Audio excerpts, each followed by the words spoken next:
But earmuff, you stay on hard.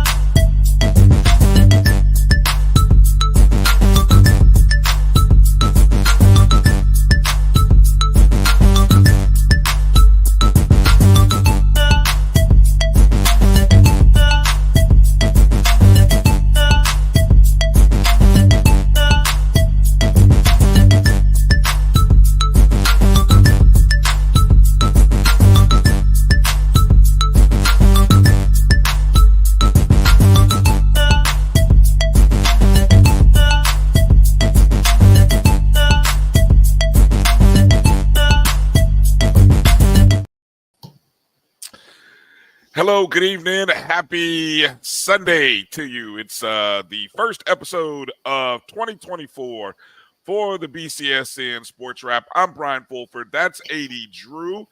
It's a pleasure to be here with you this evening, and thank you for checking us out on the Black College Sports Network. You're probably watching us maybe on YouTube via the Jericho Broadcast Network's YouTube page, or possibly on X, also known as Twitter, maybe our Facebook pages, Black College Sports Network or the BCSN SportsWrap, or maybe you're watching us on Instagram Live. Shout out to those of you who are on IG. Drew, how you doing tonight, man? Busy day for you, I hear. Yeah, man. Busy first Sunday of the new year, after a busy first Saturday of the new year, after a busy first Friday of the new year. So just trying to get back into the swing of things. We, a lot of us had time off work over the Christmas holiday. So getting back to work and then getting back into the routine, getting up in the morning and just getting back into the swing of things. And when you work in college athletics, I mean, it's just, you come back to work and you got games that you got going on campus. So you don't even get the pleasure of your teams traveling over the break, So it's just like, wow, just get right back into it, man. And speaking college athletics, Bryan, rumor has it Hillman is looking for a new football coach too, just like a lot of the other HBCUs have been this year. Up there in Virginia. It would not surprise me in the least bit if Hillman were looking for a head football coach, like everybody else. I wonder if alumni Walter Oates is going to put in for the head football coach if the alumni call for Walter Oates. That's a shout out to a different word for all those old school people out here. To my knowledge, there are a few good candidates out there. Some who thought they had jobs, and some who don't have jobs. So hey, it is what it is. Hey, hold on. Before I go any further, I see Carlos Brown is in the chat room. Great interview yesterday, Carlos. I was going to do the roll call. Yeah, exactly.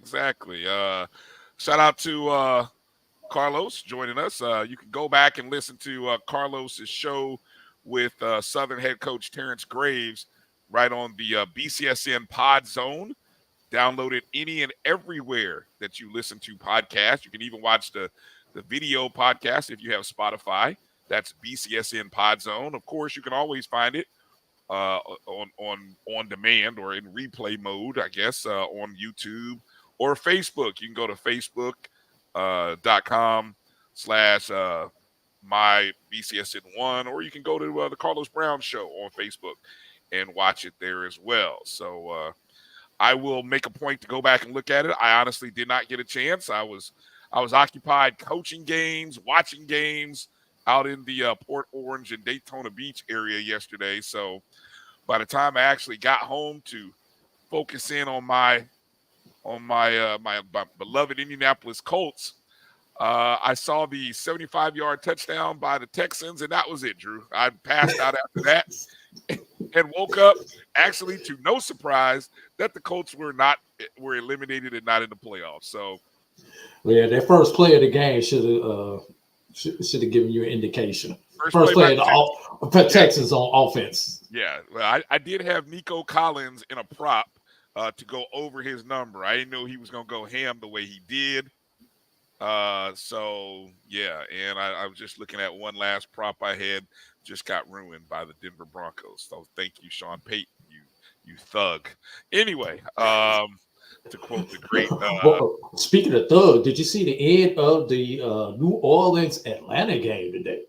That was a thug move. Hey, look, that's right. That's what you do in rivalries. When you don't like somebody, when your organization don't like another organization, or a team doesn't like another team, that's how you know there's a real bitter rivalry between the Falcons and Saints.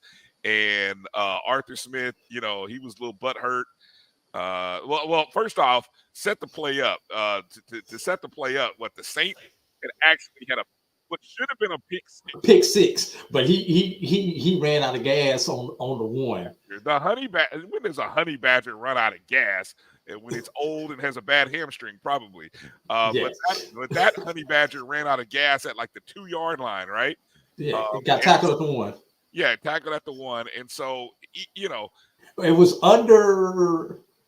It was under a minute to go in the game, maybe like 48 seconds or something like that.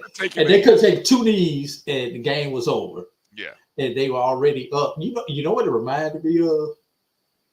It reminded me of Central Howard going during the season. Yeah, it kind of reminded me of that. But New Orleans was in victory formation, but when you went back and watched the replay. When you see them in victory formation, you got the 2 running back right there next to the quarterback, just in case he mishandles the snap, so they can jump on it. And then you've got the 1-man deep. But if you go back and look at it, the running back to his left was about a step and a half deeper than you normally would be on that play, and he just turned and handed him the ball for the 1-yard touchdown. Yeah. I wonder if that was the call, or whether they just liked that was Williams. I guess he was a touchdown leader a year ago with Detroit, and then I don't know the whole backstory, but anyway, it was his first touchdown of the season. I do remember him saying that. And anyway, at the end of the game, and obviously they were up 48. They beat. It was 40. I think it was 41 at that point, and then the touchdown and the PAT made it 48. Hey, they curb stomped the Falcons. They beat the snot out of them, like clipped the wings and roasted them, cooked them, made chicken wings out of them. I mean, that's what they did to them. Deep fried Falcon. Deep fried Falcon, exactly is what they did to him. And so Arthur Smith at the end of the game, he's hot. He's coming over to the midfield, and you can see the steam coming out of his ears. I will say this: the bleep button did not work. When the game was on live. That's what happens when you had those live mics on, and he was upset talking. I think Allen, the coach of the Saints, I can't think. Just Derek Allen was the coach's name. I know Allen is his last name. But anyway, I know Arthur Smith's name because he won't be there for long, from what I've been hearing. But anyway, he was like, "Oh, that's some real BS," is what he said. And he said the full word. Dennis Allen. Hey, and Dennis Allen had the greatest reply when somebody is hot and bothered. I understand. That's all he said. He's like, "I understand." I died when he said, "No apology." It was just, "I understand, coach." That's it. That is like, hey, I can't apologize. And there was no apology. It was just like, hey, man, I understand. I understand why you're upset. That's cool. It's like, be upset is what he told him. I love it. I love it, man. That was great. So, fun day, man. I'll tell you, the NFL is just such a great television show. And the last week of the season, such a great television show. Props if your team. Hey, let me give a shout out. I saw this tweet earlier, and I wanted to make sure to shout out the only, and I believe, correct me if I'm wrong, the only 3 black NFL head coaches: Mike Tomlin of the Pittsburgh Steelers, Todd Bowles of the Tampa Bay Buccaneers, and DeMarco Ryans of the Houston Texans. All 3 All Made three the playoffs. made the playoffs. That's all we say. That's all we say about that. Bet on black. And look, the Steelers, Mike Tomlin, all he does is Not win lose. games, not lose. Has never had a losing season. Has never had a under 500 season In as a 17 coach in seasons. 17 seasons. The greatest streak that might be. I don't know if that's the They said longest streak. it's the longest to start a career. And he's only had one job, and he'll probably only Yes. have one job, and that is the head coach of the Steelers. I call him And hashtag leader of men. I would I love think to coach and play. I would love to play for Mike Tomlin. I would love to just to capture the essence of Mike Tomlin one summer, like on an internship. I'd love to just intern for Mike Tomlin one summer, man. That would be a great job. Yeah, I think Tom Landry may have the overall record for the most consecutive winning seasons. I'd have to go back and Google it. I'm going off the top of my head with that, but I know to start a career is Mike Tomlin. All right, and then of course Todd Bowles, who took over for who was the coach before him with the Tampa Bay Buccaneers? He was a former Colts OC. I can't think of his name right now. Always wore the cane goals. Anyway, he took over for, just do a quick search, Tampa Bay Bucks. Head coach. Head coach Super Bowl. That would be Bruce Arians. Thank you. Thank you, Google. Bruce Arians. He took over. Matter of fact, Bruce Arians, who actually had a staff full of black men as their head coach. Byron Leftwich was his OC, wasn't he?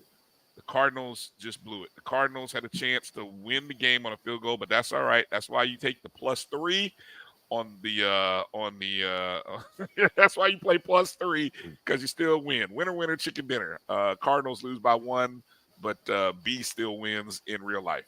So Bruce Arians, who hired Todd Bowles as his defensive coordinator, among other black men, had a staff full of brothers. Byron Leftwich was the OC.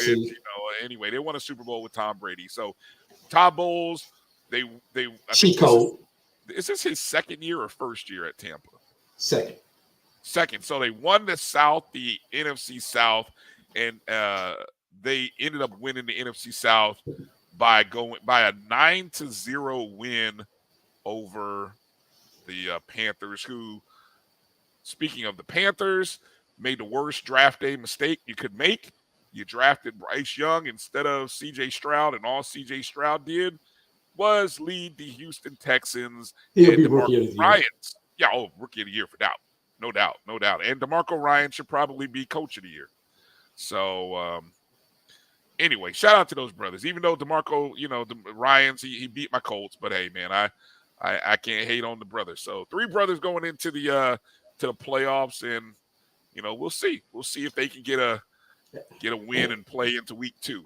And Brian, along with 3 brothers going into the playoffs, probably the blackest city in America has its team in the playoffs in Detroit. Blacker than Atlanta? Yes. Really? Yeah. Hey, I didn't know. I mean, outside of Chocolate City, D.C., Detroit.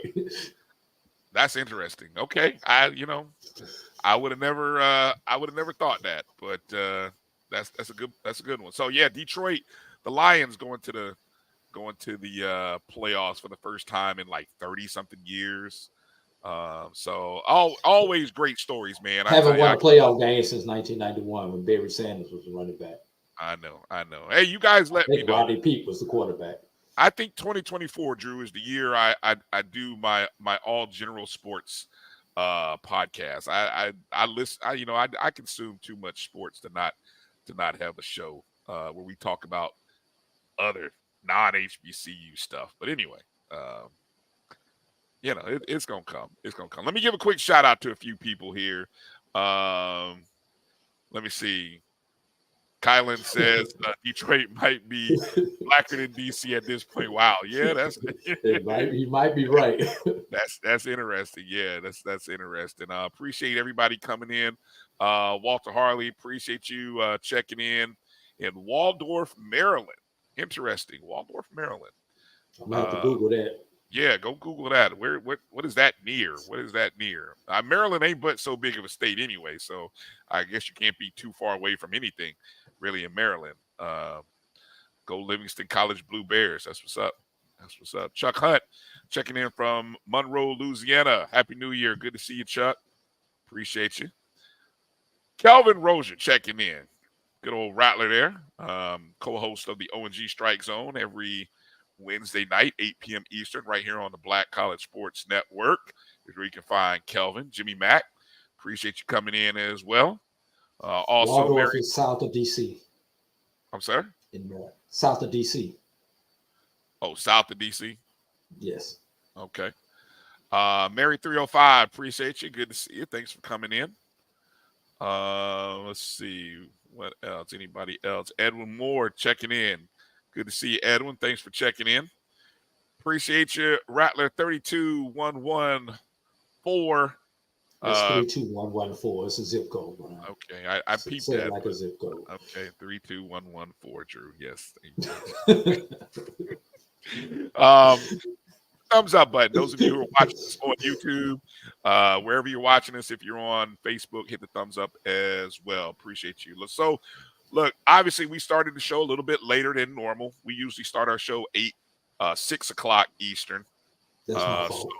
So, yeah, that's all right. We're not going to be here long. We're here for a good time, not a long time.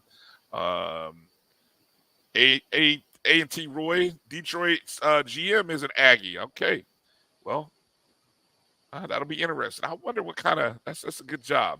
Interesting that the Detroit Lions are in the playoffs. I don't know. Is there any chance that the Rams and Lions are going to play? That's the matchup I want to see. Matt Stafford coming back to Detroit to take on the Lions, a team that he couldn't lead to the playoffs.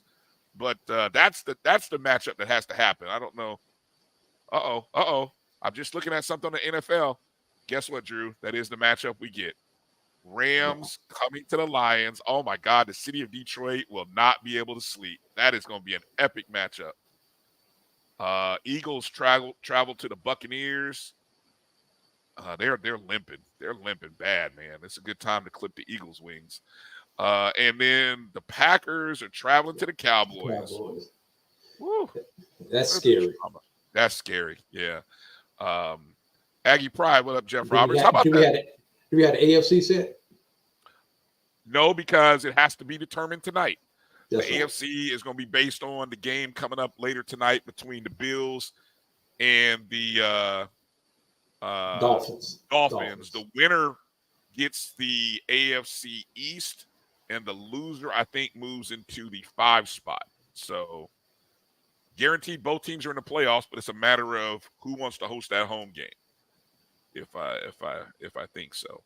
I did want to give a shout out Aggie Pride there. How about those North Carolina A&T Aggie, the men getting a good start to the CAA season. I don't know. Did they play today? I got to check and see. Before we get into talking about some basketball stuff, we're going to, there's a lot of stuff going on in the diaspora. Drew, I'm not going to lie to you. I've been so consumed with things going on in Tallahassee that, I kind of keep, I got 4 of them. So I keep 2 eyes focused on fam and 1 ear on fam. And then my other 2 eyes are over here on the rest of the diaspora. So I count on sometimes the great websites that cover HBCU sports on a more frequent basis than we do in terms of print. HBCUsports.com, HBCUgameday.com, HBCU Sports Net, Alex Hines' site. So all of those sites are great sites that I kind of lean on. Yeah. Oh, Kyle. Yeah. Legends. No, yeah. Can't forget Legends. Kyle. HBCU Legends with Kyle Mosley. Matter of fact, I was just talking to him. So I'm going to start there. Matter of fact, speaking of HBCU Legends, and this is obviously last night in the world of college football and the FCS football, the FCS awards were presented. Stats. I think the site Stats Perform is the one that actually hosts those awards, and kudos to them for kind of creating, and it's probably about a 20-year run now, maybe a 25-year run, where they created something that has sort of had a lasting legacy by recognizing the top players. I think they're almost around 30 years that they've been doing this, but they've been recognizing the top, what was once known as Division One AA, but now the FCS players. And of course, we know that's where we got, the teams from the SWAC and the MEAC are. And then there's our cousins that are in the non-HBCU conference. And we don't always talk about them because I know we heavily get into talking about SWAC and MEAC and SIC and CIAA because it's convenient and they're all packaged together.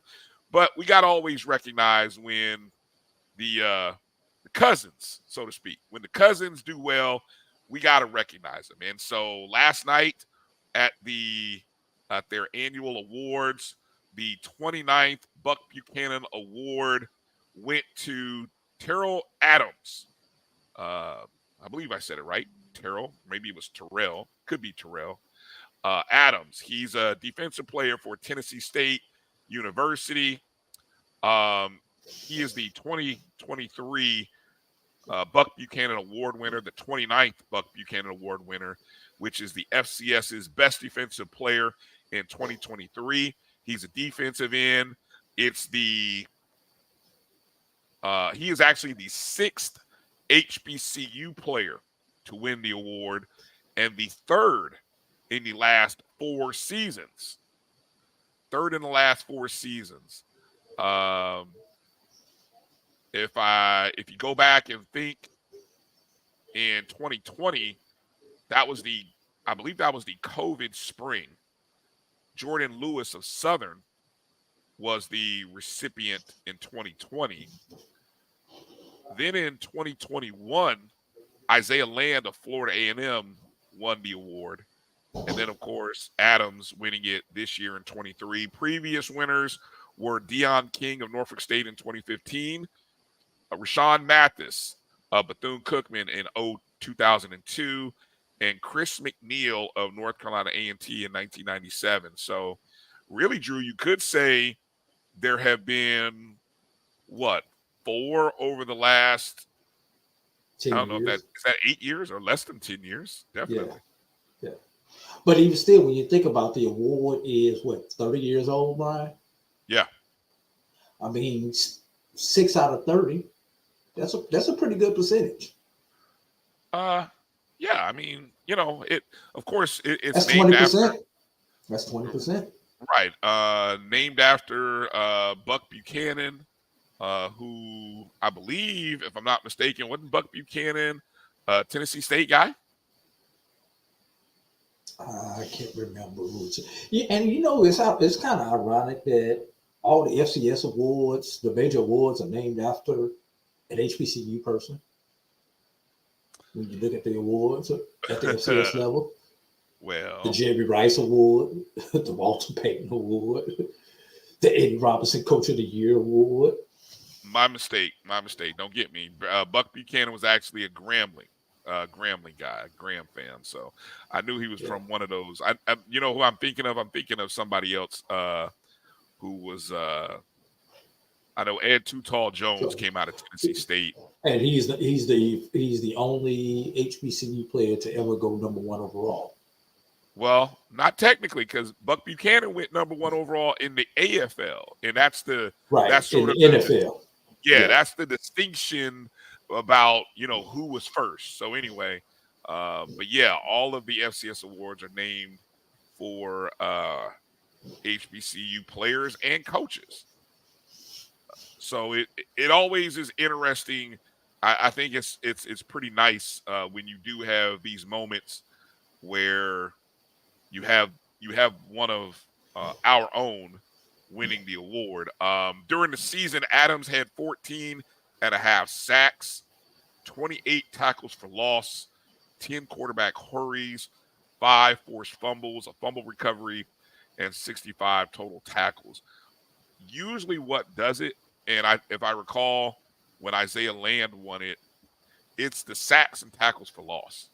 Because if I recall, Land had like 25.5 tackles for loss. I don't know, like 19 and a half. Was it 19 and a half or something like that? Yeah. Well, I know he had, I don't know about 19 sacks, but he had double-digit sacks, but it was the tackles for loss, which I think was it the next year when he had 19 sacks? Ooh, you got me. I know one of them couple of years he had like the 19 sacks. It might have been that same year where it was 19 sacks and 25 tackles for loss. But I mean, the numbers. I think when you have those kind of numbers, and usually, like you said, I think Tennessee State finished 6-5 during the year. According to the Pro Football Hall of Fame, Buck Buchanan is one of only 14 players in the history of the National Football League draft to have gone from being the first overall pick of a draft to earning election into the Pro Football Hall of Fame. So there you go. Buchanan was the overall draft pick of the 1962 AFL draft by the Kansas City Chiefs. A member of the Chiefs Super Bowl IV winning team. He was part of he was a 71 All-Pro squad member, played in 2 Pro Bowls in 70 and 71, and he was honored by the NFL on their 100th anniversary all-time team. So appreciate Kyle Mosley, HBCU Legends, for putting that together. Shout out to Kyle. Where'd you go? You disappeared on me. Well, I couldn't let the drainage just come down on camera. Oh, well, okay, I got you. I'm like, huh? All right, good. That's good. That wouldn't have been a good look for you. That would have been a good look.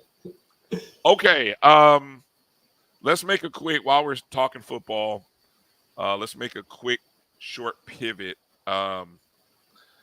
We still have head coaching positions that are out there. Question. Yes. Will FAMU get a coach before Texas Southern? That's the question. That there's a poll on our YouTube page that asks that very question. Let me see. I wonder if I can pull that up and see what that poll says. I wonder how quick I can pull that up. What do you think? While I'm looking that up, what do you think? If FAMU is smart, they go ahead and make an internal hire. They've done a good job keeping the commits in-house. Matter of fact, one guy, I can't recall his name, you'll probably know, definitely Marcus Green would know, pulled his name out of the portal and decided to stay at Florida A&M, which from where I'm sitting makes me lean towards there's going to be one of the internal candidates that's going to take over, because that would be the only reason that I think a player will pull themselves out of the portal and they know who the likely candidate is in-house. I don't think that's why a guy would do it. I don't think that's why a guy would do it. I think a guy would do it because he ain't getting offers anywhere else. That's another reason. I'm trying to be optimistic. Sometimes the grass ain't always greener, especially when you start looking at other universities. That's the one advantage that FAMU has. Environment, culture, atmosphere. Yeah, you want your playing time, but there's not always going to be schools that have better lifestyle, so yeah.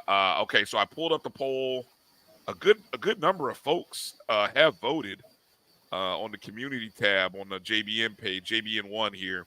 85% of the people who voted do think that Florida A&M will have a head coach before Texas Southern, which is crazy because Texas Southern has sort of named a coach, or they put it like this: athletic director Kevin Granger. He named it. He named his finalist. He had a finalist. He had a coach. One coach actually came and did an on-site interview, and that's the name he took to the Texas Board of Regents. And then stuff. And now another coach has came and done an interview. Yeah, so or is rumored to do an interview. I don't know if he's actually done it yet.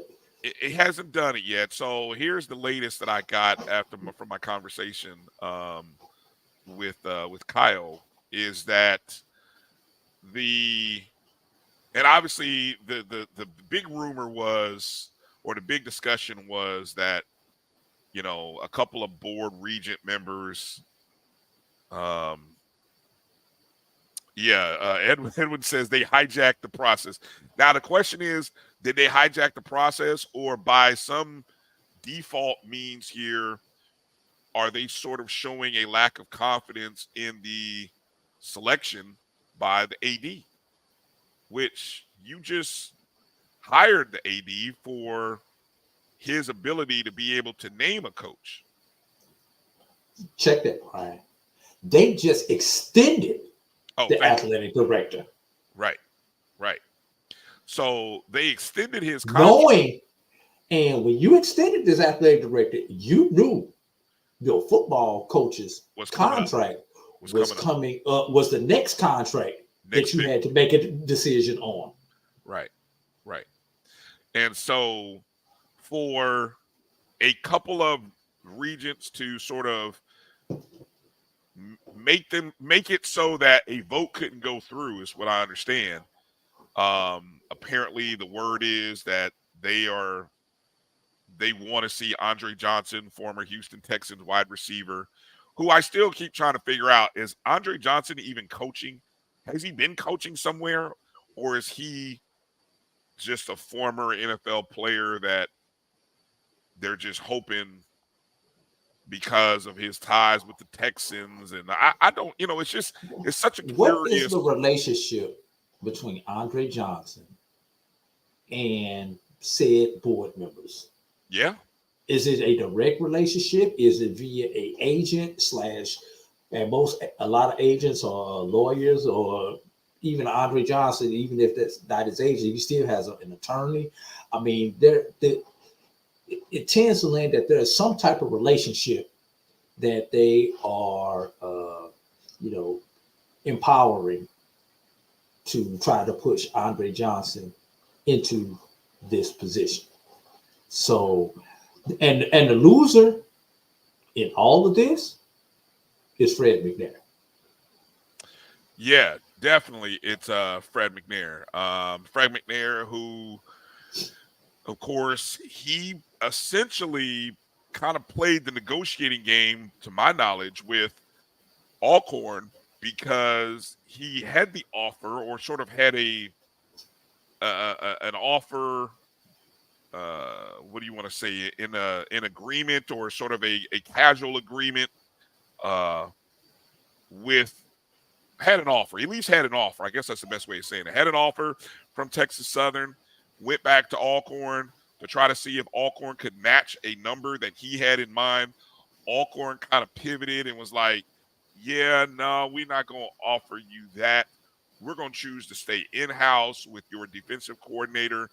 And pretty much that was it, And then so I think a lot of people thought, okay, well, that happened. Then here comes the Fred McNair to Texas Southern thing. And then all of a sudden the board was like, yeah, hold on a second. So the latest that I've heard, Drew, is that, yes, there are a couple of new candidates in the mix. Some names that many people don't know of. I think Kyle did a good job of kind of reporting on some of those names, but they're not names that are publicly known. I mean, they are less well-known than Andre Johnson, and definitely less well-known than Fred McNair. And so after, people have been on vacations, I know Granger was on vacation The interim president of the university was on vacation following him. And I think this week you're gonna see sort of I'm not gonna say a reset of the process, but there may be some new candidates that come on campus, do some on-site interviews, just to kind of maybe it's do one of two things, Drew. It's either going to showcase that, hey, Fred McNair is really the guy that we want, or it's going to serve as that validation that those people, those regents who have sort of got in the way of this process and sort of shown a lack of faith and confidence in Kevin Granger, that we need to go somewhere different. Like, we are who we are. Maybe they're thinking we are who we are. We not, we paid a lot of money to the last coach, and look what it got us. We could have paid maybe $100,000 less than that with somebody who might do better. And you think you're gonna get Andre Johnson cheaper than you got? No, maybe not Andre Johnson. Not Andre Johnson, but if I'm mentioning you was not gonna get Fred cheaper either. Well, but that's why I just said the validation could be you go to somebody. Yeah, you go to somebody less than. I don't know, man. It's like I said, it's Bryan, you get what you pay for. That's not always true. But part of that is that's not always true, Drew. But here's the thing. They paid Clarence McKinney, Drew. They paid Clarence McKinney almost top-notch salary. What did that do for Texas Southern? Hugh Jackson. Here was the question. Got paid top-notch money. What did that get Grambling? But here's the question. What is your coaching pool look like? Are we putting all the money in for the head coach? And the head coach does deserve a decent salary because everything starts and stops with him. Mm-hmm. But you can pay him all the money in the world. But if he can't go out and get an adequate staff, the man can't coach every position, especially not at this level. This is not YMCA. So you have got, not only do you have to make your investment in your head coach, Bryan, you have to make your investment in your total coaching pool. Now, obviously, we know the thing with facilities. Every university has its challenges with facilities, and that is something that you cannot correct overnight. But getting coaches who understand the lay of the land, understand the challenges with your facilities, and are willing to work with you and work for a decent salary. These people have to make a living. They have their families also. And in the world of coaching college athletics, Bryan, with the hours that you put in, I don't care how much you pay them, you're never going to get what you're worth at any level. But can you get something that you accept, that's comfortable, that your family can live with? Look, there was a letter that the Texas Southern National Alumni Association sent to the Board of Regents with the express, and I'm trying to see if I can pull it up. I don't know how. Let me see if I can pull it up and maybe read or pull a clip of it here from. Let's see.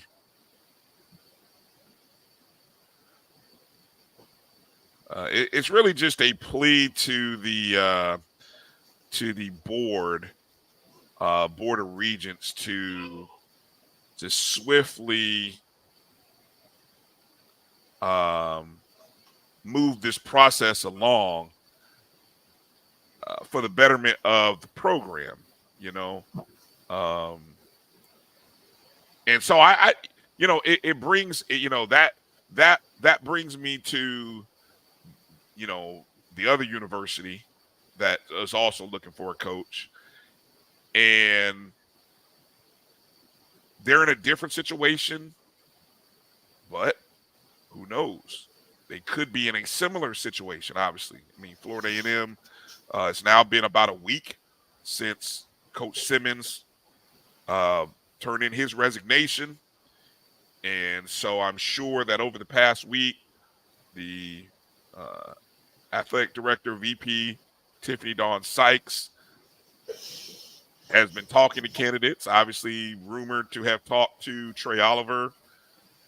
There's even a belief that current Kansas City Chiefs assistant, I believe Terry Braden or Braden is his name, that he, at least he's been on campus. So he may have interviewed for the position.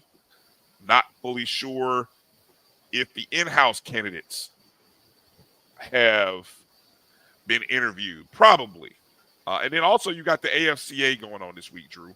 So I think that's going to be an interesting dilemma in this. The American Football Coaches Association, which is like the big clinic for coaches happening in Tennessee right now. Would not be surprised. Somebody in Tallahassee, check the private plane and see if VP Sykes has taken or chartered a plane up to Nashville, Tennessee, because apparently she does have a lot of connections, a lot of football connections, and that'd be a great place for her to conduct some interviews. What did you want to jump in there, Andrew? From what I know about these type of coaches conventions, the AFCA, the NABA, et cetera, these conventions are not designed for head coaches as far as getting head coaches jobs. This is more where those assistant and coordinator roles tend to be filled, or tend to have the candidates picked out of based on those personal connections, because you find out that you so and so is looking for a coach, and you had those little sidebar comments that lead to conversations over the next week. So that's what that is. You don't too often see a head coach come out of a convention such as this, just from historically speaking. Okay. Well, but it is a place where if you're looking at guys who aren't currently head coaches, well, I mean, wouldn't this be a place where you actually, have a chance to kind of conversate with a few of them? But see, you missing the key thing, Brian. Athletic directors aren't going to be there at that level in this type of fit. If athletic directors were there, and along with coaches, that's where you can see those type of connections come with. But these are the type of events where you see staffs starting to take shape. Okay, I'm on the maybe list not to publicly. No, not publicly, but privately. Hey, Brian, I'm on the list for the interview with so and so and so and so. If I get that job, would you be interested in me becoming my OCDC, my running back coach? That's where those type of conversations are had. If I get this job, would you be interested in coming to this city with me? Those are the conversations that go on here. Okay, so let's here, hypothetically speaking, a coach who may be new to the process, who is likely to be the head coach, maybe talking to his potential OC, DC, other position coaches at this. Right. Okay. So that's interesting. So, right. But and also that conversation goes further. If every head coach knows who their candidate is, that so and so is looking at their OC, the DC, their running back coach, et cetera, et cetera.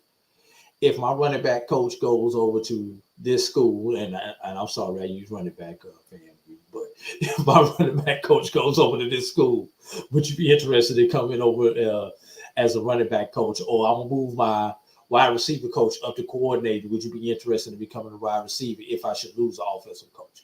So that's the other level of conversation that has. And this is a good place for those GAs and student assistants to get their first full-time job. That's another thing that happens at a convention like this. Good stuff. Well, I don't know if, I would hope that if Sykes is working swiftly, like she says or has said she will, that this week, by the end of the week, she will have a name to present to the president and the board and say, and even want to be able to announce a coach. King Day is Monday. Will Next either team have a coach by King Day? Ooh,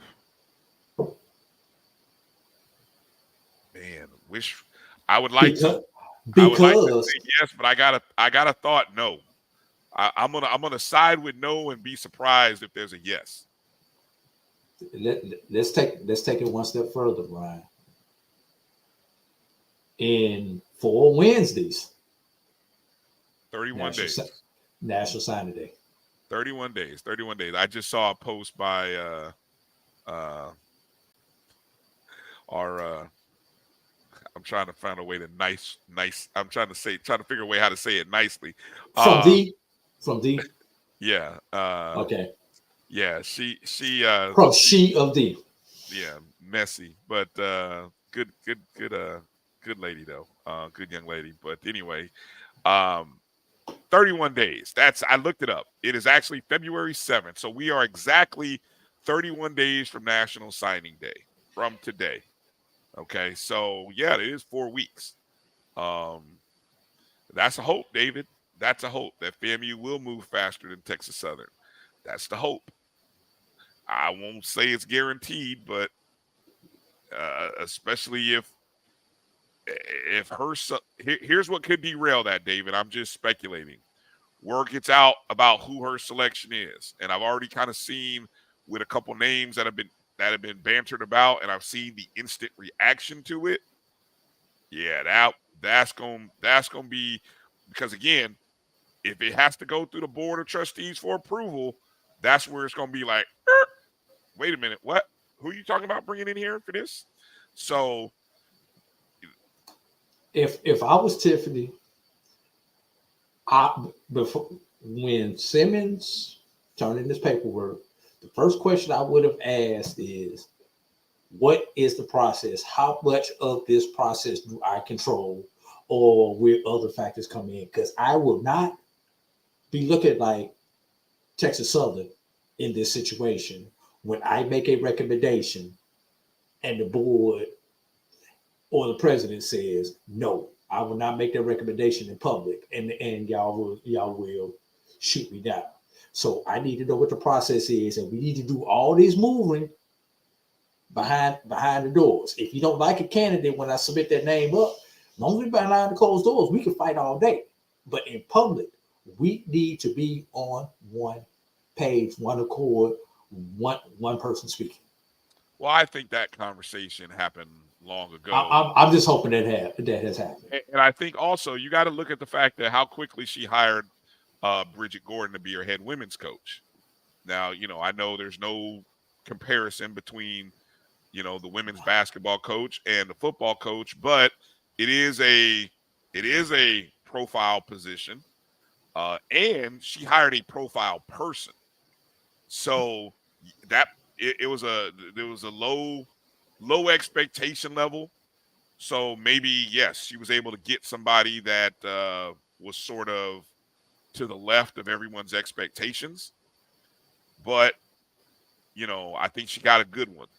And so if she was able to autonomously make that hire, it stands likely that she will. It's going to be a case of the names that she presents. Obviously, there's going to be 2 or 3 names that are going to meet with Dr. Robinson, Dr. Larry Robinson, the president, right? I would imagine maybe 1, but I would imagine maybe 2 or 3, right? If you're doing the search, really,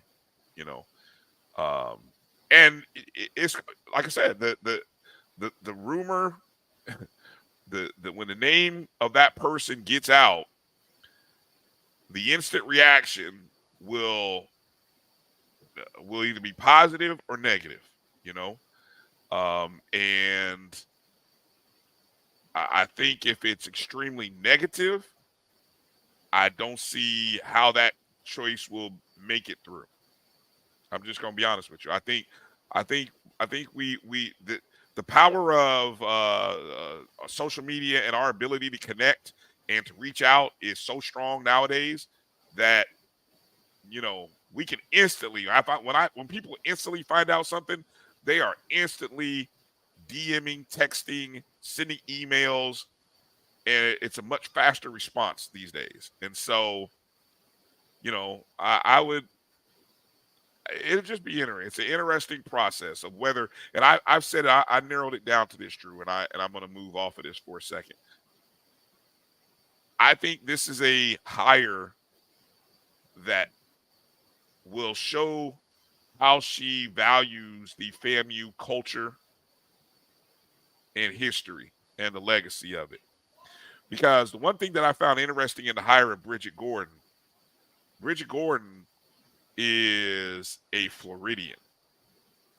Many people may not know that. She's from out of Florida. She was a Florida Miss Basketball, one of the great players in the state of Florida, basketball players, and that was recruited to go play in Tennessee and then became one of the great Tennessee legends, right? When they went to the Women's College Basketball Hall of Fame, there were, she's one of the Hall of Famers there in that museum. Okay. And then she went on to do great things, but she's from Florida. She knows about FAMU. She probably has family members that went to FAMU or that are supporters of FAMU. So if you bring in an outsider like that, who maybe is from the state, that knows and has a history through their family connections and ties, I think that is the out to sort of going away from an in-house candidate. And so I'll be interested to see who that person turns out to be. Want to get to this question right here. I don't know if you know the answer to this one, Brian. I think it may be like 7 days in the state of Florida. Don't quote me on that. But I know it's definitely not 30 days. Yeah, I couldn't even begin to guess. That's a great question. I'll reach out to a couple of people and see. And again, the fact that this is a university job. Yeah. Well, yeah. Of course, high school coaches will give a thumbs up. I don't. I don't know what to take from that, but I think again, that name fits the criteria of going left. He's from Florida, Riviera Beach. Went to high school, even did his first coaching, did some coaching and in athletic administration as a very young. Yeah, we heard that. In Southern Florida. So, and then he even did a stint of a grad assistant, I think, at Bethune-Cookman and Florida Atlantic. So he had a couple of years in the college athletic coaching world in Florida before he went out to Kansas City and took a job there. So, again, go left, you're going to go left with somebody from the state and the area.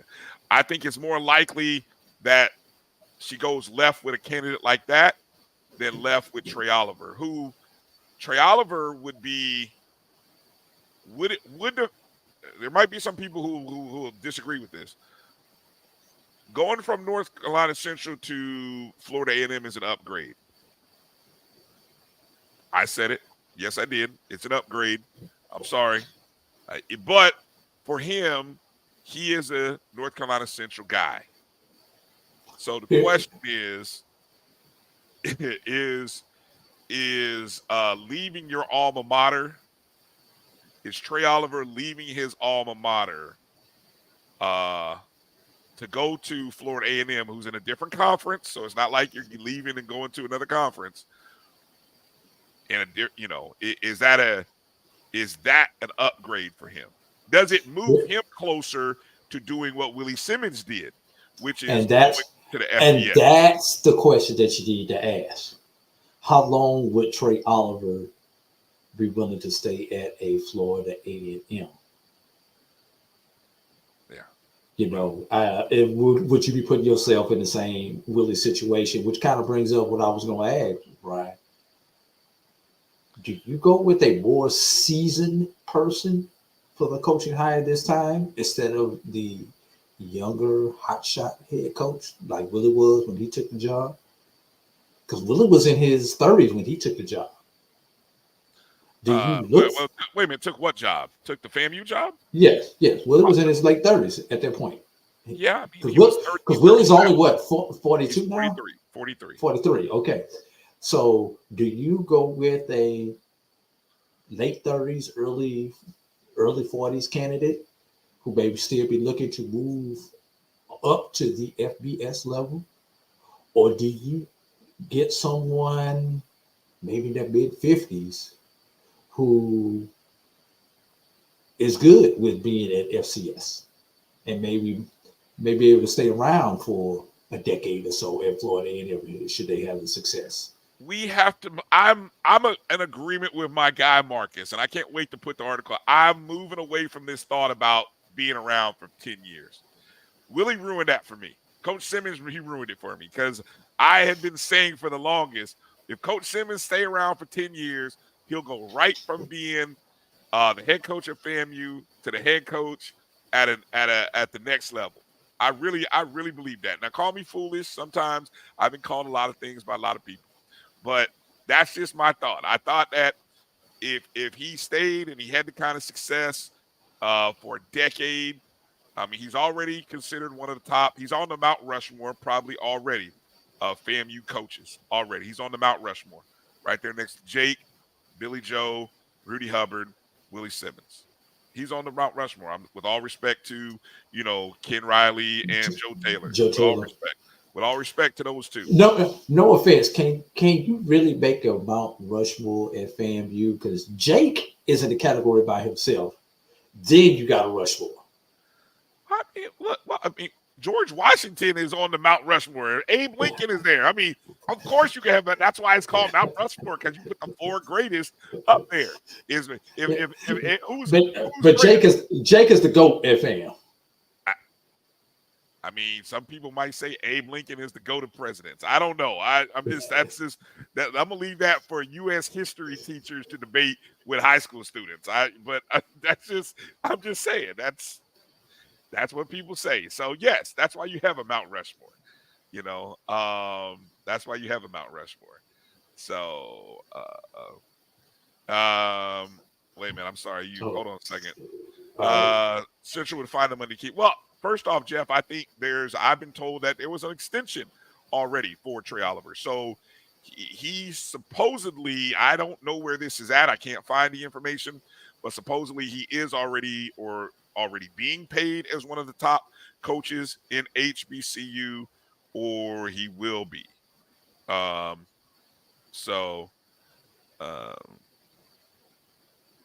Well, Simmons was at FAMU for 6 years. Yeah, 5 seasons, 6 years.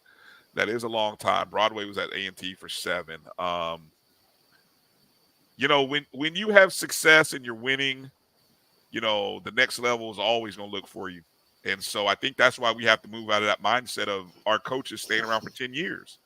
I mean, you want coaches to have the opportunity to move forward. And just like any great job, I mean, look, Drew, I dream of this show that we do one day. I mean, I want it to be simulcast on, I don't know, give me whatever national network is, maybe, I don't know, have a bigger reach than what we have. I mean, it's the same internet. We got a great reach, but, I'm not going to lie. If NBC Sports or, somebody came up and said, hey, we love your show, man. We don't have any shows that focus on HBCU content. Well, can we simulcast your show? Hell yeah. I'm like, the Black Matter College of fact, Network. send me a jet. We could fly into whatever city you want to and do it live in studio together. Exactly. So nobody wants to hold back progress. Don't hold back. You can't. And the only reason I say that because the money, man, the money is so much greater, and everybody deserves to have that opportunity to make more money. And this is where universities, like what FAMU just did in raising money, that kind of thing should be done annually. Now, just imagine if you're able to turn that around. I like that, Mary 305. Even SiriusXM. Exactly. SiriusXM. Come on, man. We'd love to simulcast on SiriusXM. That's a great reach. Imagine if that same group of fans went and purchased season tickets and, did other things as well. So, I just think there's an opportunity there, man. I really do. I think there's a great opportunity there. Hey, real quick, Drew, because I got to get these in. Who you like tonight, Bills or Dolphins? Bills are 2.5-point road favorite. Is I don't care a choice. Oh man, see, you're no fun. If I'm gonna pull somebody, come on, what do you guys think? I gotta pull. Bills. Tua. D-Champ said pick the Bills. I like that. Bills minus 2.5. You going with Tua? Oh yeah, crazy. I'm trying to see how many touchdowns Josh Allen's gonna score. That's what I'm looking at. I'm gonna ride or die with the Bills. I think that's what I'm gonna do tonight. All right. Miami. I'm sorry, Mary. I can't go with. I think the Bills have been playing a little bit better. We'll go. We'll see what happens. I'm riding. There it is. It's locked in. Bills minus 2.5 on the road. I'm going with the Bills. Bills Mafia invading South Florida tonight, baby. Let's take a break.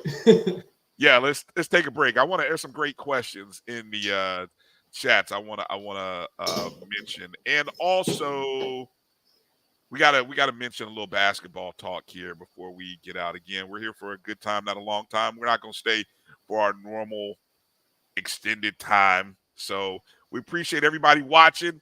Those of you who are watching on IG, we appreciate you. Go ahead and if you guys hit up the chats, if you're in the comments, go ahead and hit the chats up. I can see the IG feed, so appreciate those folks. Melly Mel jumped in. I see Melly Mel jumped in. Nick News joined us. Grady NC, Coach Donnie 12. I am Newt 3 joined in. Happy Founders Day to you, brother, and all of the brothers of Kappa Alpha Psi who had their Founders Days a couple days ago. I know we're about to hit that mode, Drew, where everybody's having their Founders Day. Yeah, every other day coming up. I mean, somebody is like, how many organizations have Founders Days in the month of January? I think there's going to be a 5 or 6 of them. There's at least 5 or 5. I mean, how many are there? There are 9, so there's going to be at least about 9. Half of the Divine 9 seems like it's in January. It's coming up. I know.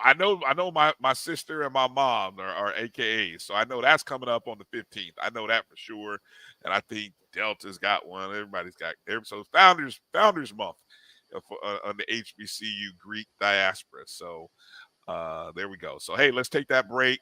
Come back. You're watching the BCSN SportsWrap right here on the Black College Sports Network.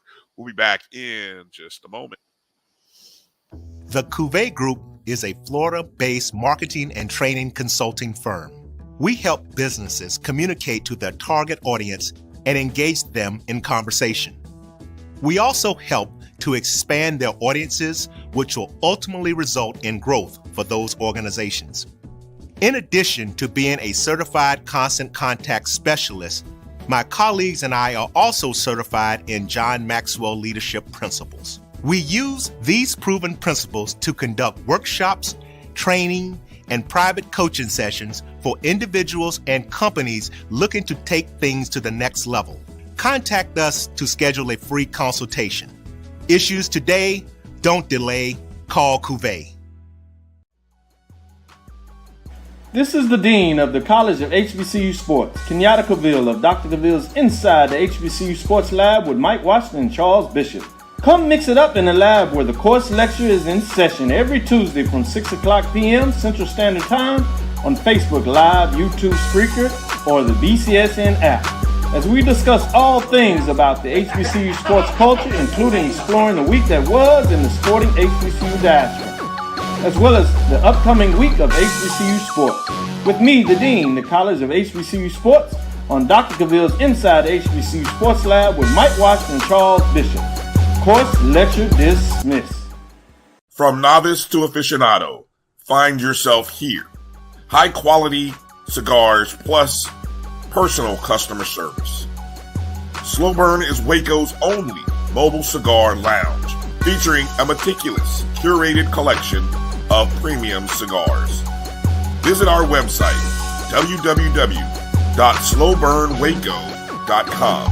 That's www.slowburnwaco.com.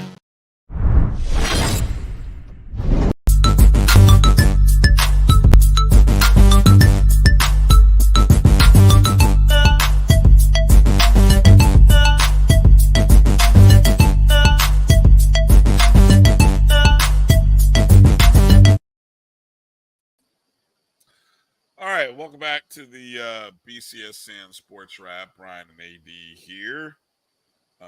Still trying to navigate through something here. It's good to be here in the state of Florida. I think I missed the window. God dog it. Anyway. All right, I'm going to leave it alone. Got to know when to say when, Drew. Key rule out there. You got to know when to say when, folks. Hashtag if you know, you know. Drew, you can live through me, man. It's okay. I understand you can't comment, but you can live through me. No comment. No comment. All right. No comment. Hey, let me answer this question. Tim Young asked, do I think Dr. Robinson and Willie Simmons' relationship was solid? As a rock? No. I'm going to be honest with you. No.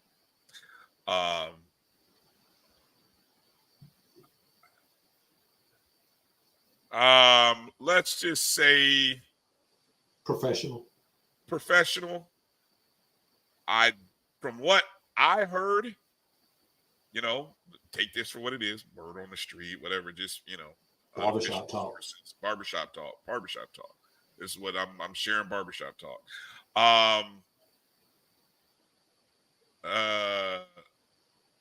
Dr. Robinson, I don't think was disappointed or crying any tears that coach moved on. I just don't think he was. Did he donate to the did he donate to the Bring Willie Back fund? Probably not. But from what I was told, he was also, the money could have been made available and we didn't have to go through all of that. But, I think that's where I've said I don't think it's a lack of appreciation for Willie Simmons. What Willie Simmons did in the face of bonuses not being paid to him, that compliance stuff from 2020, what year was that? One or two? I thought it was two. It was two. Yeah. 4. Well, we talked about this. How many? 4 ADs over 5 terms. Yes. Man, the only and you were the consistent. Dr. Larry Robinson was the consistent. Yeah, I'm sorry. You can. And none of those ADs. Well, when did Tiffany Dawn Sykes take the position last year? About When this did she time last officially year, start? it's her 1 year anniversary was like last weekend or this past So weekend. he never had an AD for a calendar year. Let me see. He hired Gaucher. Did Gaucher No, stay a full he year? was because Gaucher got hired in 2019, right before the Florida Classic. Because I remember meeting him that year at the Florida Classic. But when did he start? I'm not talking about he got hired because he was at the Florida Classic and he was not the AD yet. 2020, probably January 2020, if they right pre-pandemic. The calendar year. So then, of course, he helped FAMU through the process of the They had the pandemic and the transition.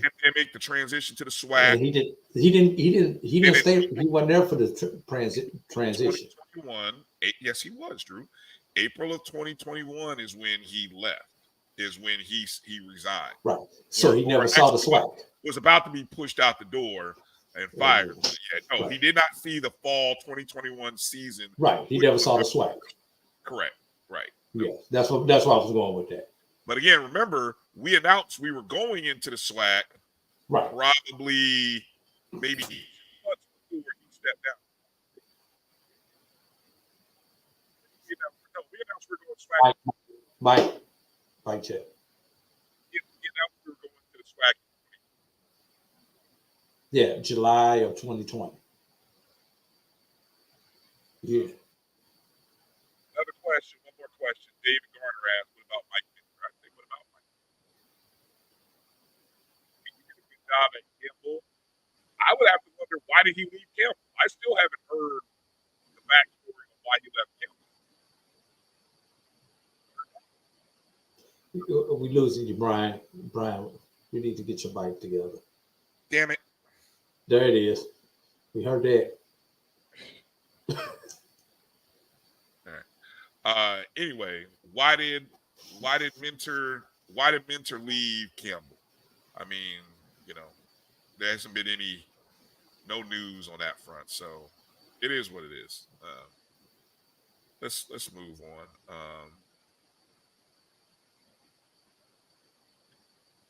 Well, Eric, you do understand, if there's a job that you're going to lose your coach to, it's always the alma mater. Just remember that. You always take a look, and you should always be worried if your coach is somewhere, and you always, especially if it's a step up, then it's always who is his alma mater, and will he leave for his alma mater? That's an interesting thought, Clarence. But is it the ADs that are having little patience, or is it the fan base? What do you think? I think it's the fan base. Prime spoiled y'all. Did he really? Yes. Prime spoiled y'all. It's got everybody chasing a unicorn. Everybody's chasing that unicorn once again. Willie didn't help now. Because if you think about it, outside of that 2018 season, when FAMU still had a shot to win the VAC, Willie has put up outrageous numbers. Mm-hmm. So Prime was a unicorn, but Willie didn't help the situation. It is interesting when you look at that. I think I heard Dr. Mills say this. 2 losses over the last 3 years. What's that? Willie Simmons, 2 losses over the last 3 years.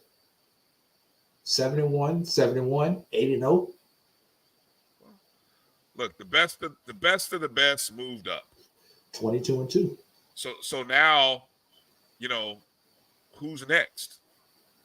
The last holdover from the 2021 year and that was the year, and I think Doc brought this up, the year of the expansion. The only holdover from 2021 is Connell Maynard. And their folks in certain places call for his head. about running him out. So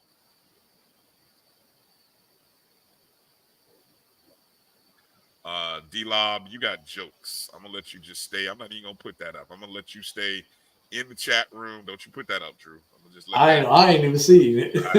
I'm looking for it. Oh, don't look for it. I'm just laughing. I found it. Yeah, let it stay. Let it stay where it is. You got jokes. You're funny.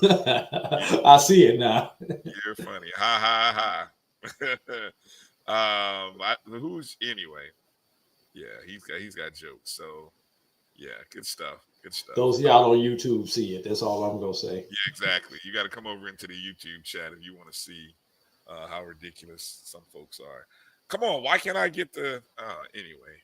Now I gotta move on because it's like, man, we got 30 minutes left of this show. Let's move on, man. I know. Hold on a second. Let me try to who else hasn't named the coach? Morehouse hasn't named the coach, correct? Correct. St. Aug.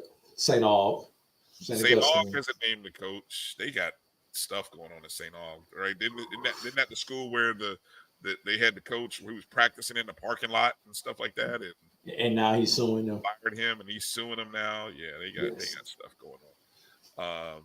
Who else? I feel like there's somebody else that has an opening now. No, I think that's it as of now. Everybody else has named their coach. Okay, good for them. And don't expect Morehouse or St. Augustine to move anytime soon. Ooh. They may have one by the end of Black History Month. Wow. Why do you think that? Why do you think those will be so late?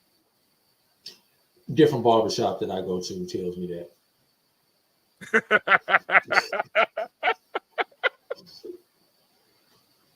All right.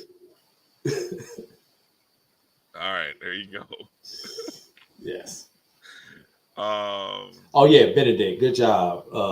Eric and Dr. Benedict. Benedict, yeah. That'll be it.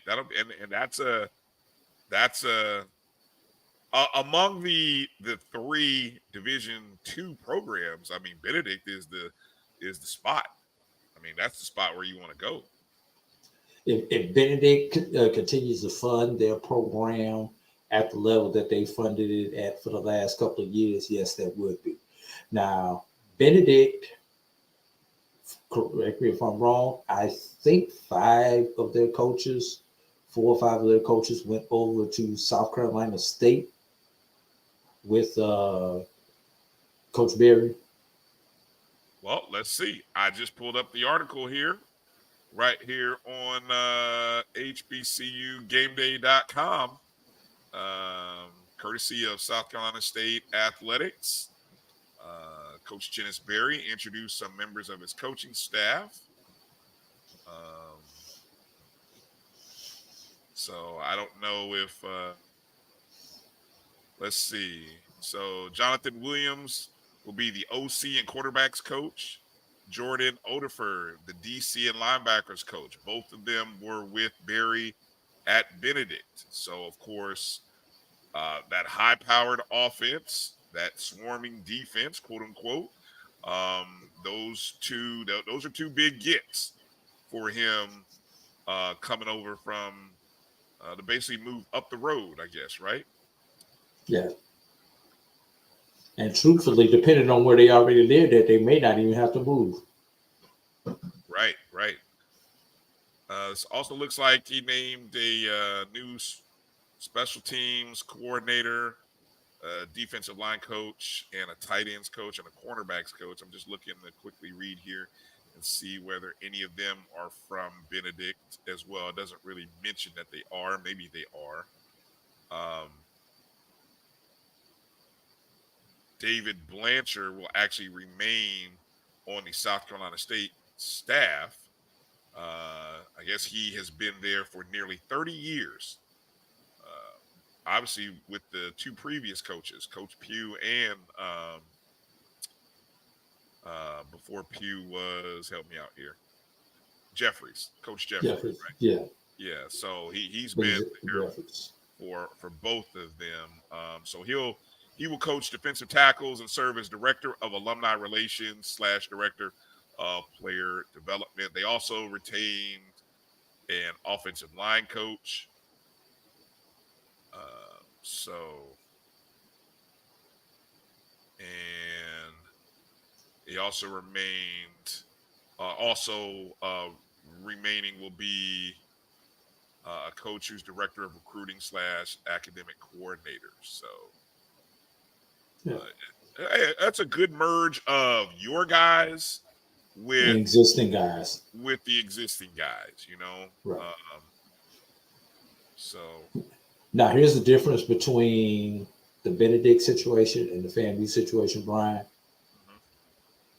Coach Berry, becoming a head coach at another institution, took coaches with him, gave them opportunities to advance with him to that new level.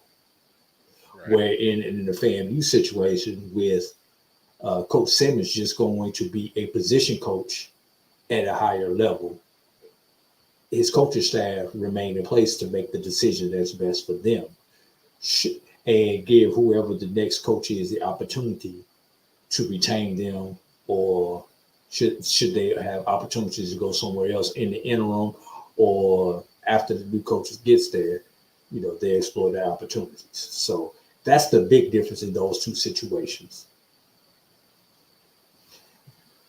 Great point. And, right. Great point. And I got to touch on this one, Clarence. Black coaches is not committed. You might as well consider white coaches. Clarence. I don't believe that. You don't believe that, do you, Clarence? Please, coaches are committed to one thing, and that is the betterment of their situation. If they can get the right situation at their school, whether they're black or whether they're white, they will stay there. But if they get the opportunity to move on, because just like a student athlete, the shelf life of a coach is short. And when you hot, you better take advantage of it and maximize your earning potential, Clarence. And I don't care if they're black, white, green, yellow, brown, whatever. They're going to take advantage of it if they're smart. So I'm not going to let you put that off on black coaches. Yeah, that's not a. Yes, coaches are selfish, right? Clarence. What do you say? Coaches are selfish? Coaches are selfish, just like players are selfish. Hell, everybody try to put themselves. Players are selfish. They try to do what's best for them.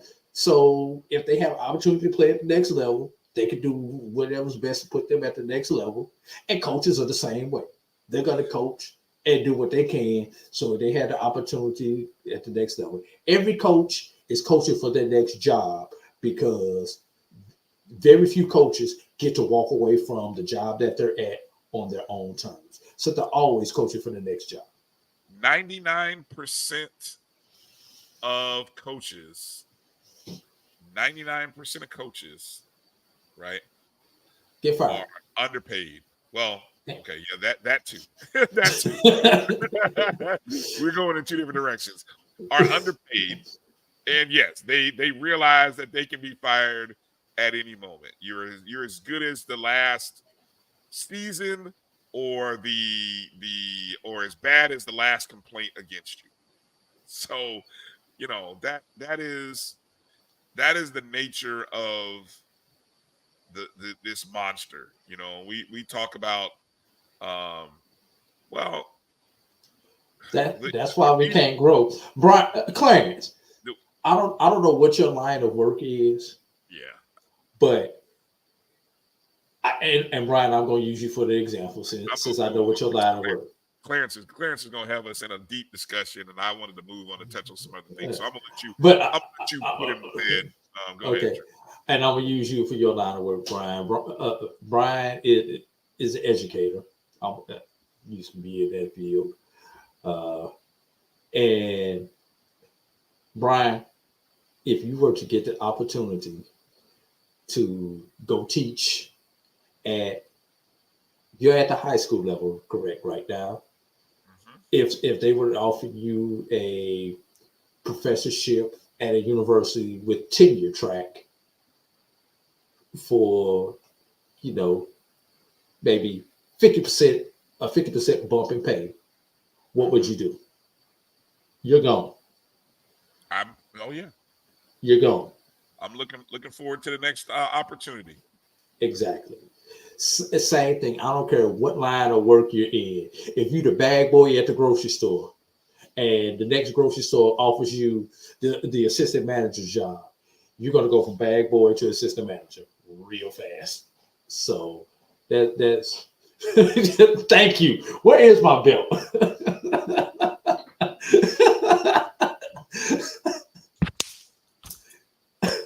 That's Clarence. Clarence, I was you not get the trying belt. to I wasn't trying to bring this out this year, Clarence. I You was get the trying to belt, Clarence. hold on to this for someone who really, really needed it because we're going through a crazy search and some times at FAMU. So, Clarence, First belt of the year. first belt of the year, Clarence. Stop it. Stop it. We put you in timeout. Damn it, man. Thank you, Chris, for bringing that up. Thank you, Chris. Can I talk about shout out RIP Kofi? Just had to throw that in there. Exactly. Hashtag LL Kofi. Yes. I got to talk about some basketball. I got to talk about some basketball, Drew, because we had the start of conference season in the SWAC and MEAC yesterday. I spent 4 hours at the Moore Gymnasium, historic Moore Gymnasium on the little campus in Daytona Beach, with our cousins to watch FAMU and Bethune. And no, I do not want to talk about FAMU basketball. That's about the.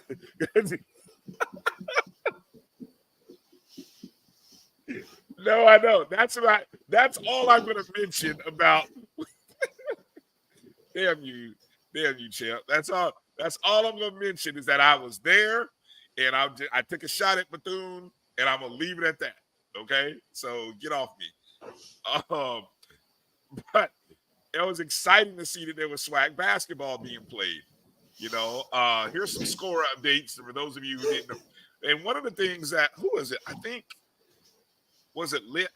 Our good friend Liv brought this up. In all 6 men's games, the largest margin of victory was the highest scoring game. Bethune ended up beating FAMU 98-86. Again, I'm not going to talk about giving up 98 points. I'm not going to do it, but it happened. Thankfully, I didn't see 100 because I was really worried in that final minute that I was going to see 100. And let me just say, Reggie Theus, you're a real one, dude, because you could have put 100 on us, and you didn't. Especially, you could have been bitter. They could have did us like the Saints. Hey, look, he could have been bitter after the way he got roasted at the Orange Blossom Classic luncheon.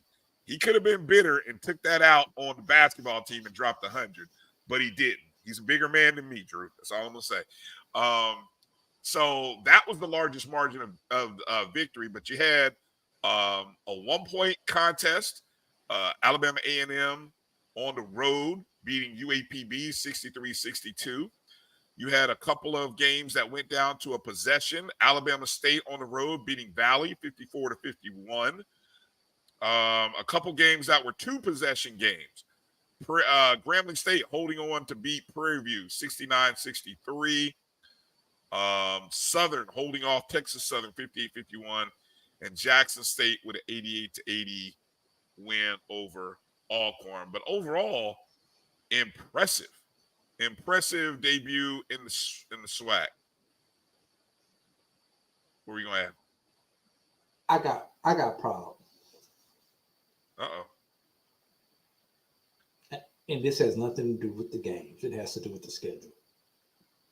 Okay, let's talk about it. I know where you're gonna go. Let's talk about it because I'm with you. Go ahead. Let me hear it.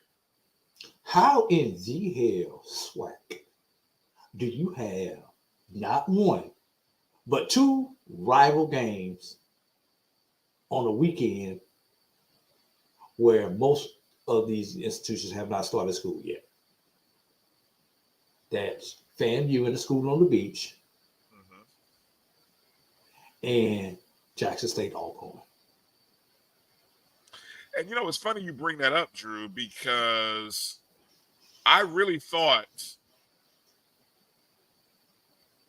No. Okay, so here's what happened. Those were okay. So the way the SWAC does their scheduling, obviously, everybody's in groups of 2. They're in pairs. Travel partners. So we played our travel partner. Jackson and Alcorn played their travel partner, which means neither of those 4 teams are playing Monday night.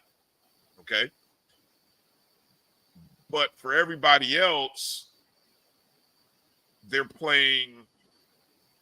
Now that I look at that, you're right. I don't know why.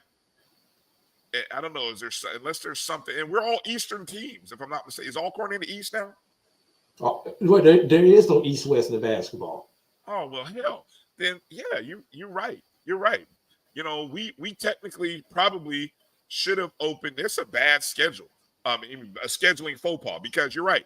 FAMU and Bethune should have either been in Mississippi, or Alcorn and Jackson State should have been in Florida for games today and Monday. It doesn't make any sense that. No, yeah. Either both pies come to be Florida, Right. or both of them go to Mississippi. Right, exactly. Both. So now I don't. And now if those games would have happened next week, especially when you consider next weekend, because of how the calendar roll is the King weekend. Right. That's when it would have made a lot of sense. And scheduling is hard. I've done schedules, and you have all different types of stuff that you have to worry about with schedule facility availability and this and that. But just, we make sure that certain football games are played on certain weekends in the season for tradition or whatever. We need to think about this basketball for the fans, for the alumni. And the other thing, and let's see if this happens, and I hope this doesn't happen. Let's see how many of these games that I'm talking about, these rival games for Prairie View, Texas Southern, Alabama State, Alabama A&M, et cetera, et cetera. Let's hope none of these games happen on a Monday night. Those games need to happen on Saturdays. Why? Okay, I'm just here. I want to hear the thought. Why?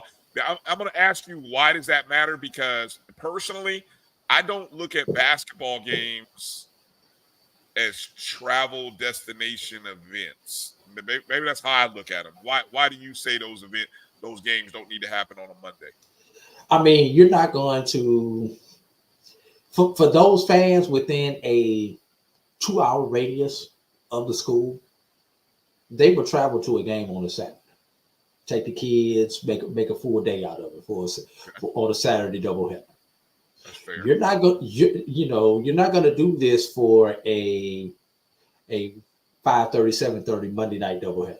You got to get up and go to work on Tuesday. But how many got to get kids up to go to school on Tuesday. True. How many people are you really losing out of that 2-hour radius? I mean, I'm losing maybe 50, maybe 100. See, here's the thing, and I've been around college athletics enough to know, Brian, weeknight games are for the students. Okay, great. Saturday games are for the alumni and the general public. It doesn't have to be that way, but I get it. But that's the tradition. But if your basketball community is strong, you can have a Monday night game that people are excited to go see. They may be excited to go see, but they're not taking their Tuesday off work. The only time you can do something like that is next Monday with King Day. But in general, your big basketball games should be played on a Saturday. Here's where the schedulers throw me for a loop, right? Because as I'm glancing at the schedule, right? It's the random Thursday games. So here we are going into Monday. Okay. Now we already said Bethune and FAMU aren't playing Monday. First of all, did anybody play Thursday this week? Well, this upcoming week, yes. No, this past week. No, because the conference. Everybody opened up Saturday. Yeah, everybody opened up Saturday. Right. I mean, okay. There was non-conference games being played. No, the only reason I say that because I know on the Division II level, the schedule kind of went Thursday, Saturday this week instead of the traditional Saturday, Monday. That's why I asked that question. Yeah, and everybody has their thing. Like, so SWAC and MEAC are usually Saturday, Monday with the occasional. And so is SIAC. Are they? Okay. Yes. And I think but the CIAA does theirs a little different. They're usually Thursday, Saturday. Okay. So yeah, coming up on Thursday. So obviously the games on Monday, you've got Alabama State traveling to Pine Bluff, A&M traveling to Valley, Texas Southern traveling to Grambling, Prairie View traveling to Southern. And basically, that's the flip of the Saturday games. Yeah, Thursday you've got Alcorn at Alabama A&M. So that means Alabama A&M would have played Saturday, Monday, and then Thursday. And then they do have another game on Saturday. So we're talking 4 games for Alabama A&M in 8 days. And who does Alabama A&M play on Saturday? You said they play Alcorn, Jackson State. They're playing the Mississippi schools because Alabama State is playing Jackson State. Right. So Alabama State is also playing. Now, this is the crazy part of the schedule again. Alabama State is playing. So I guess Alabama State and Alabama A&M are playing 4 games in 8 days, while FAMU and Bethune are playing once this week. Obviously, they played Saturday, and then they don't play again until the upcoming Saturday, January 13th. All right. Now, how many teams are playing on Monday on King Day? King Day is a full – well, no, not full schedule. It's 5 games. And there you got 5 games being played because you have the Louisiana and Florida pairs, Southern and Grambling, FAM and Bethune. So Louisiana schools are coming to Florida. Okay. Let's see. So who's not playing that weekend? Jackson State has no game on King Day, and Alcorn doesn't have a game on King Day. That would have been the day to play that. But both teams are playing the third. There might be something else going on. I'm curious. Somebody may know is something going on with the. Also, I don't know who, and this is really advanced thinking right here.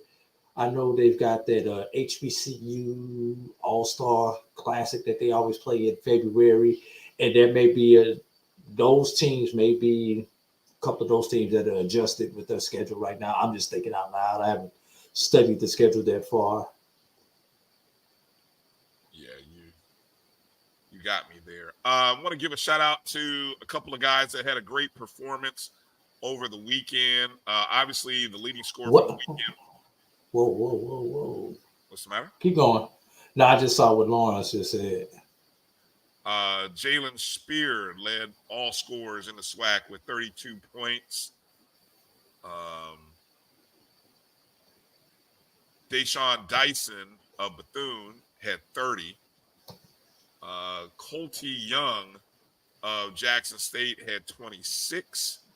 And Charles Smith the fourth of Prairie View had 24. Those were your leading scorers from the men's games. Over on the women's side, again, I'm gonna give a shout out to Liv. She went 6 for 6, Drew, on her picks. So shout out to at Liv for Hoops. Hopefully you guys are downloading her or checking out her videos on Twitter, on X. You had Jackson State 74-46, big time win. Bethune-Cookman got an 80-76 win over FAMU. That was a really good game. Grambling State 82-54. Grambling State whooped up on another team by 30 plus, 28 plus. Southern 64-45 over Texas Southern. Arkansas Pine Bluff with a 75-67 win over Alabama A&M. And then maybe the closest game of the weekend next to the FAMU Bethune game was Alabama State on the road over Valley. So all the home teams won with the exception of Valley. They lost by 3 to Alabama State. Individually, statistic-wise, let me see here. Olivia Delancey of Florida A&M led all scorers on the weekend with 29 points. Zanaya White of Alcorn, Ariana Grizzle of FAMU, Ryan Payne of Prairie View, and Kyla Warmsley, Kaia, maybe Warmsley. I hope I said that right. All 4 of those young ladies scored 21 points. Question of the day, Drew. When you lead the conference on the opening night, scoring 29 and 32, is that enough to get you SWAC Player of the Week? Even though it's in a losing effort? Or is it good enough to get you Impact Player of the Week? And I don't know. Can you say you made an impact when you score 32 in a losing effort and 29 in a losing? Is that really making an impact? How close was the game? How close and competitive was the game? I mean, for FAMU's women, hell, it's a 4-point game. They competed in every quarter. Actually, they won the 4th quarter. I mean, it 2 possessions. I mean, that came down to the last 2 possessions. You have to give in order for you to win with your team lost. You have to give me something besides points. I need a total effort. I need some rebound. Now you do that with a double, yeah, you get it. Or you give me 5-6 assists or something along those lines, yeah, you may get my vote. As someone who votes for this stuff on a weekly basis. All right. Well, none of those ladies that I mentioned had a second stat. They had no second stat to go with it. I don't see anything under rebounds for any of those names that I mentioned here. So yeah, no. So it'll be interesting to see how that shakes out. Doc dropped some info there about the Thursday games. That Alabama A&M and Alabama State moved their rivalry game to Mobile on MLK Day, January 15th. So that's why you see those.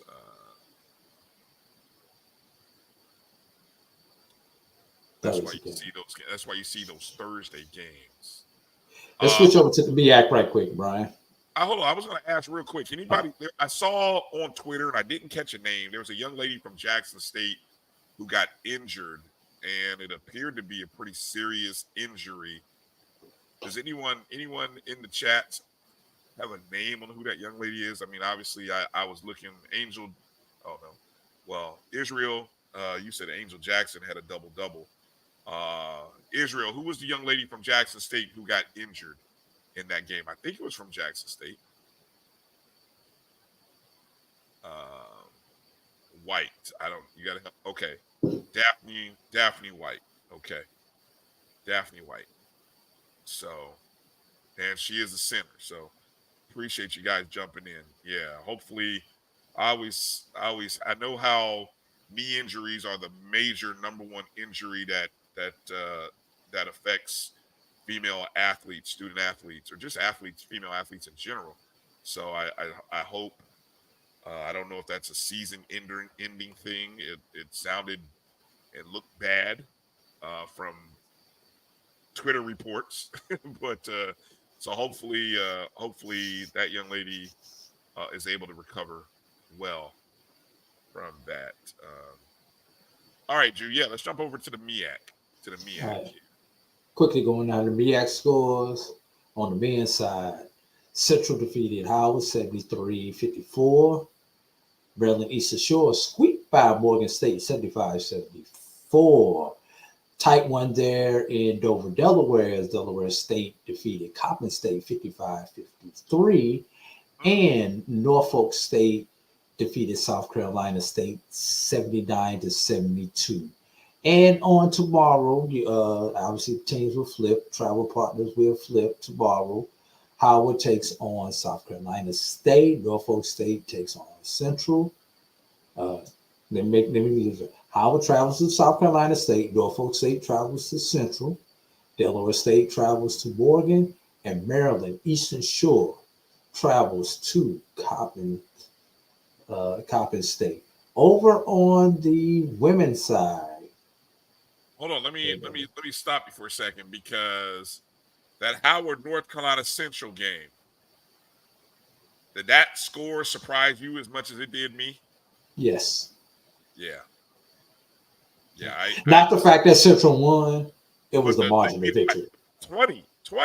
Yeah, it was the margin of victory. Yes. Yeah, I mean, like, wow, and if I'm not mistaken, that was the game that didn't those two come down to a last game at the end of the season last year in conference play to determine the conference champion. So hopefully the schedule makers have that game at the end of the season so that we could possibly maybe get another interesting hopefully they did the schedule in the snake. Yeah, hopefully they did the scale. Exactly. There you go. Yeah. All right, go ahead with the women's. You got the women's update. Women.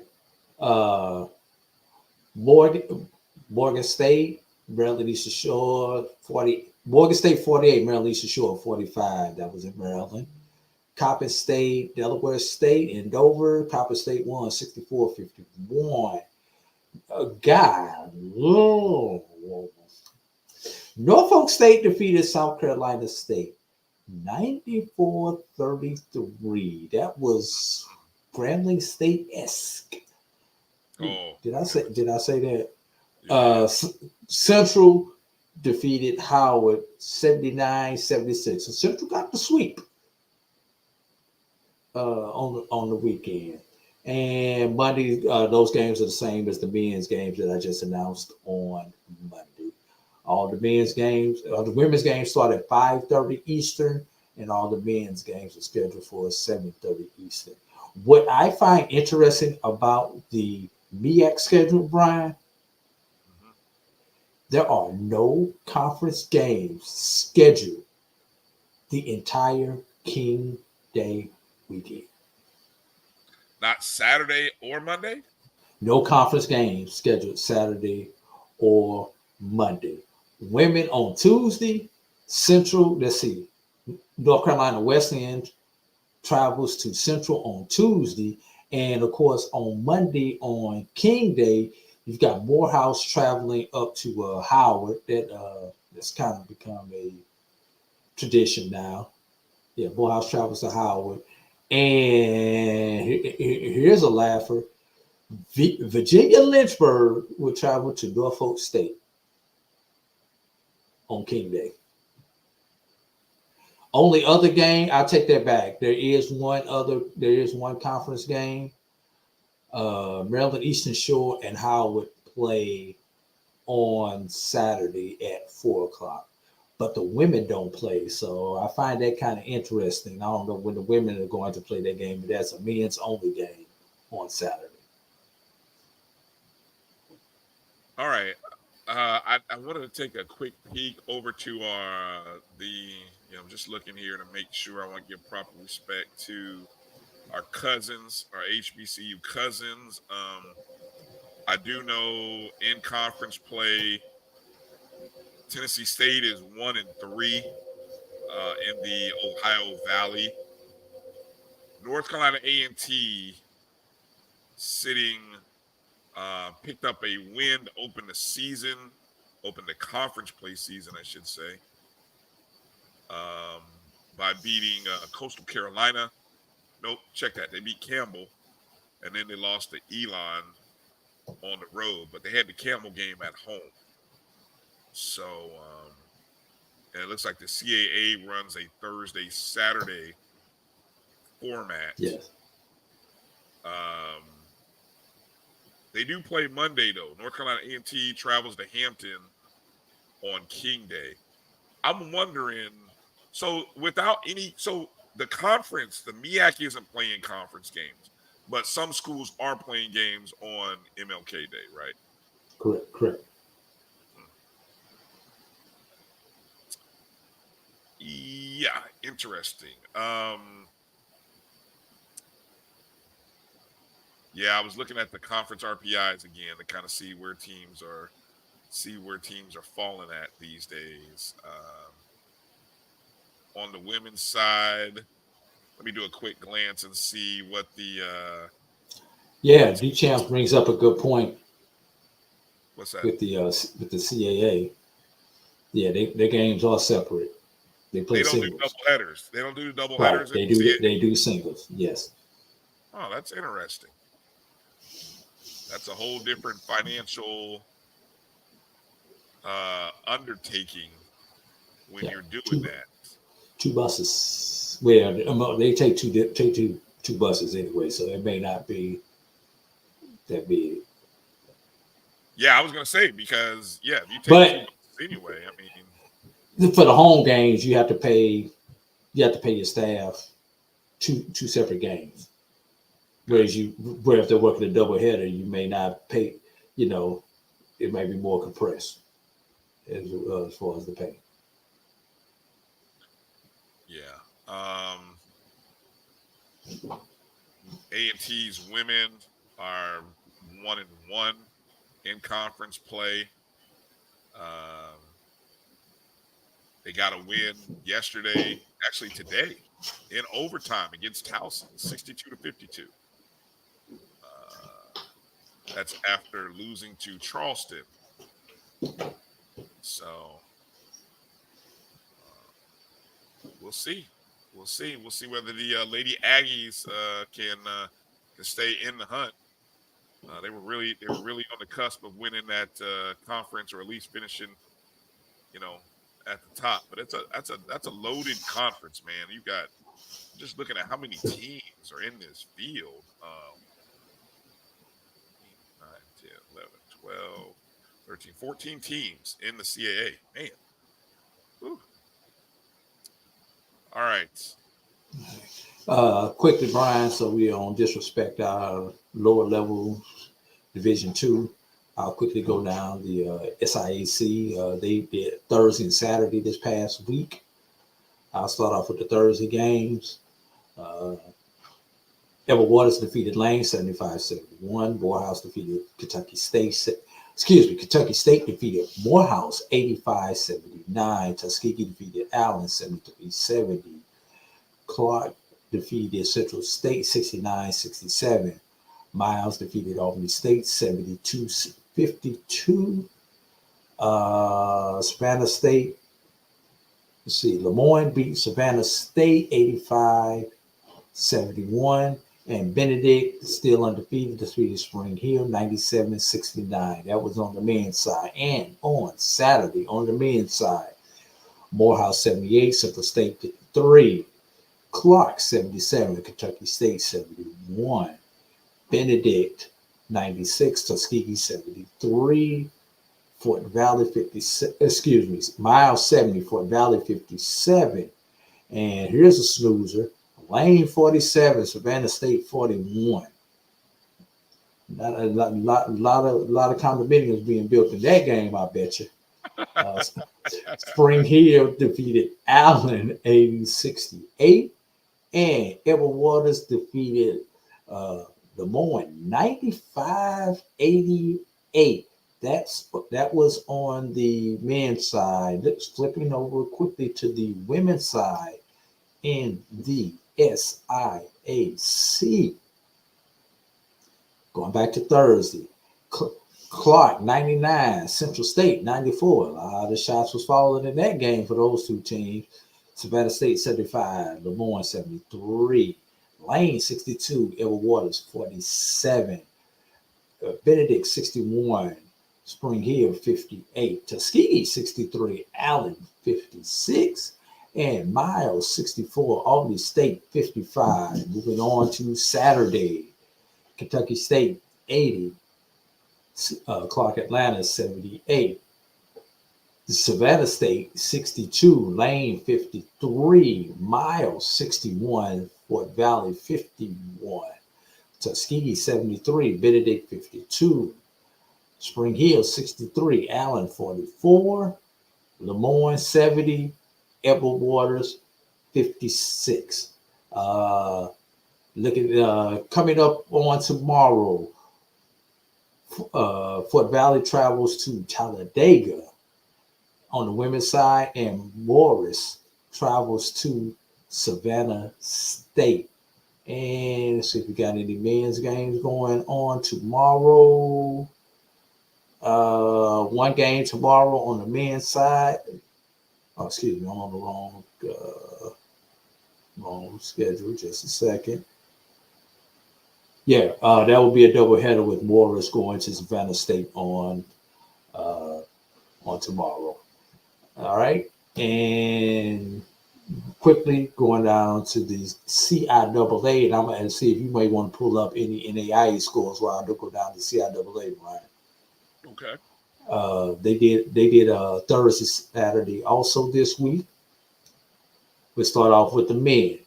Winston-Salem 76, Elizabeth City 51, St. Augustine 63, Virginia Union 57, Fayetteville 57, Bowie 59. Excuse me, Fayetteville 67, Bowie 59, Johnson C. Smith 70, Virginia State 69. That was a tight game right there. Claflin 82, Bluefield State 69, Shaw 75, Lincoln PA 68. And on Saturday, Livingstone 72, Elizabeth City 67, Shaw 73, Virginia Union 66, Winston-Salem 76, Virginia State 62, Fayetteville State 53, Lincoln PA 52, Johnson C. Smith 87, Bluefield State 75, St. Augustine 71, Bowie State 69. You know what's interesting about all those scores I just read on the men's side this weekend, Brian? What's that? The home team won every game. Hey, it's good to be home. 2-0 at home to open up the season. What more can you ask for? Not quite the same result on the women's side, though, in the CIAA. Elizabeth City 72, Winston-Salem 62, St. Augustine 58, Virginia Union 53, Fayetteville State 71, Bowie State 54, Virginia State 73, Johnson C 69, Bluefield State 81, Claflin 55. Those scores reported in the Shaw Lincoln PA game. Let me see if I hit stats, if they got anything going here. That would be Shaw 63, Lincoln PA 59. All right, moving on down the line. On Saturday, Shaw 63. Oh, no, I'm sorry. That's the wrong game I was just giving you. Shaw 63, Virginia Union 59. Bowie State 65, St. Augustine 63, Virginia State 61, Winston-Salem 48, Claflin 98, Payne 61. Claflin steps out of the conference on Saturday. Elizabeth City 55, Livingstone 52, Johnson C 54, Bluefield State 51, and Fayetteville State 71, Lincoln PA 68. Those are your women's scores. Monday night, women, Salem University travels to Livingstone. UVA Wise travels to Winston-Salem. And let's see if those were double headers. No, those are single games on the women's side. And that takes care of your Division Two HBCU conferences. Hey, I noticed here looking at the standings, Winston-Salem State on the men's side are still unbeaten, 5-0. And then over on the women's side, Fayetteville State is 5-0 with a 12-1 overall record. And Virginia State is 5-1 with a 13-1 overall record. Um, and if I'm not mistaken, I do believe, just kind of look at the schedule, I think those teams already played each other. Yeah, back in December. Fayetteville gave Virginia State their only loss back on December 16th. And appreciate Steve jumping in there saying that Winston-Salem's 11-3 overall. So, yeah, watch out for the Rams. Watch out for the Rams. Something good to talk about for Winston-Salem State. Well, they sure need it. Yeah. Let me give you something else, somebody to watch out for. Watch out for the team from my home state, Lincoln University, the Blue Tigers of Lincoln. They are quietly 9-4. Another HBCU on the Division II level that is one of two that are not in an HBCU conference. And for the week, they went 1-1 for the week. They defeated Nebraska Kearney 90-67 before losing to Fort Hays State 69-64. And the last of our Division II teams, on the men's side, West Virginia State currently sitting at 6-5. They only had one game this week. No, wait a minute. No, they did not. They did not play this week. I apologize about that. West Virginia State men did not play. Just double checking on the women's side. That way, we're going to give full disclosure for all of our Division II teams. West Virginia State women defeated Bluefield State on this past Tuesday in a non-conference matchup, 80-67. That was at home for West Virginia State's women. And the Lincoln, Missouri women, they are 5-8 currently overall.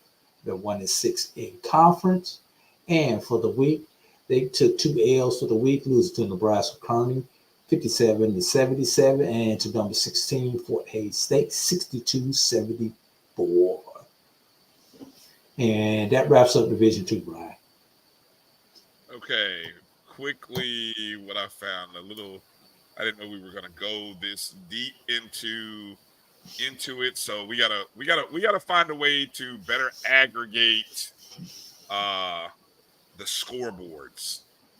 You know, somehow we got to figure a way, but we'll and then be able to. That way we can punch these up a lot faster. What I will say is I'll start over with Langston University, who has a pair of look. First off, Langston has a pair of coaches that I absolutely love. These guys, Kevin Harrod, who coached leads the women, and of course Chris Wright over on the men's side. They had a good thing. They had Talladega rolling on both the men and women's side. I'm talking. Remember what we talked about? We talked about basketball programs, right? Men and women's. Langston is a basketball program, men and women. Okay, and the women are currently 11-2 on the season, 6-1 in conference. They've won 5 straight. Saturday, they defeated Southwestern Christian 76-47 for their 5th straight conference win. They've only dropped 1 conference game this year. That was back in December. So Congrats to them. Their next contest is coming up on Monday to Central Christian College, traveling over to McPherson, Kansas. And they'll be back home on Thursday in the CF Gales Fieldhouse on January 11th against Texas Wesleyan. The men's team, of course, the men, if you don't know, are ranked number 2 in the country in the NAIA. They are 13-0, 7-0 in conference play, and they got to win. They actually did put up the 100. They put up 100 on Southwestern Christian, 100-59. So I think, is that the first time they put up 100 all year? Just quick glance. It is. So free hot dogs for everybody next home game. I don't quote me on that. I'm just saying. Free milkshakes down at somebody's sponsorship. Somebody reached out on the sponsorship deal to partner with Langston, so that way, hey, if the basketball team scores 100 points, I don't know, free smoothies or free ice cream, whatever. I don't know, but that's what y'all missed out on. But anyway, a good win. They too are traveling to Central Christian College on Monday to take them on, and then they return home with the women on January 11th against Texas Wesleyan. So still rolling. All it takes is one loss by a team that's in front of them, Drew, and Langston end up being the number 1 team in the country. That's how it usually works out, right? That's how it's supposed to work out. You got some thoughts to the other, huh? The HBCU bribe, we just gonna leave it right there. Let's move on to the next set of scores. The other set of scores, the only other school I've got, unless I'm gonna have to go check the GCAC to check their site. But I want to give a shout out to Xavier women. They are currently 9-2 right now. They got a win on Saturday, 68-40 over Our Lady of Lakes. That was over in San Antonio, Texas.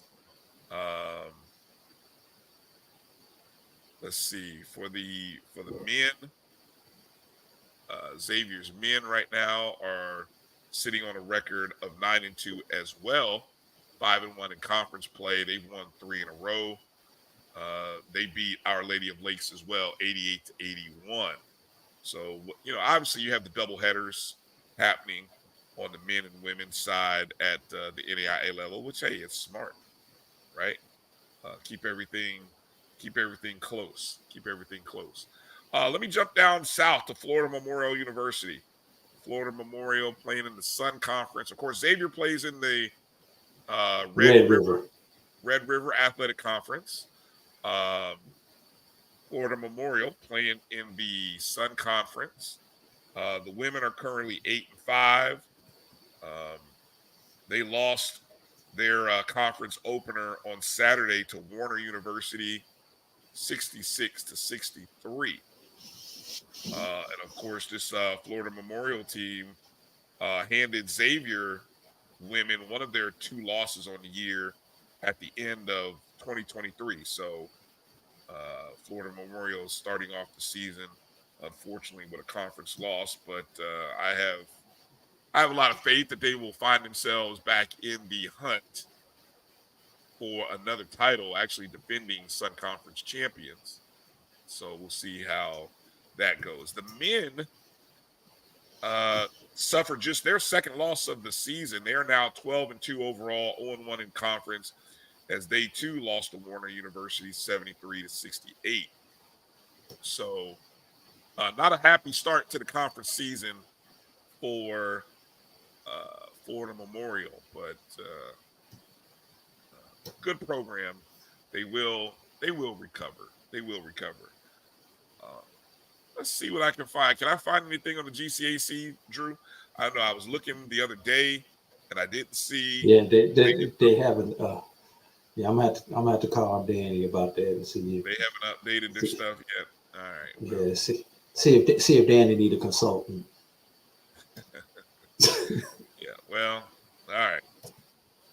Hold up, I got your GCAC scores because I had them pulled up on a different site earlier this week. So give me a second. Appreciate it, Jeff. Appreciate the update. I'm looking. I have to once we get out of here, I'm gonna have to kind of adjust my TV setup so I can get to that game. Appreciate the in-game updates.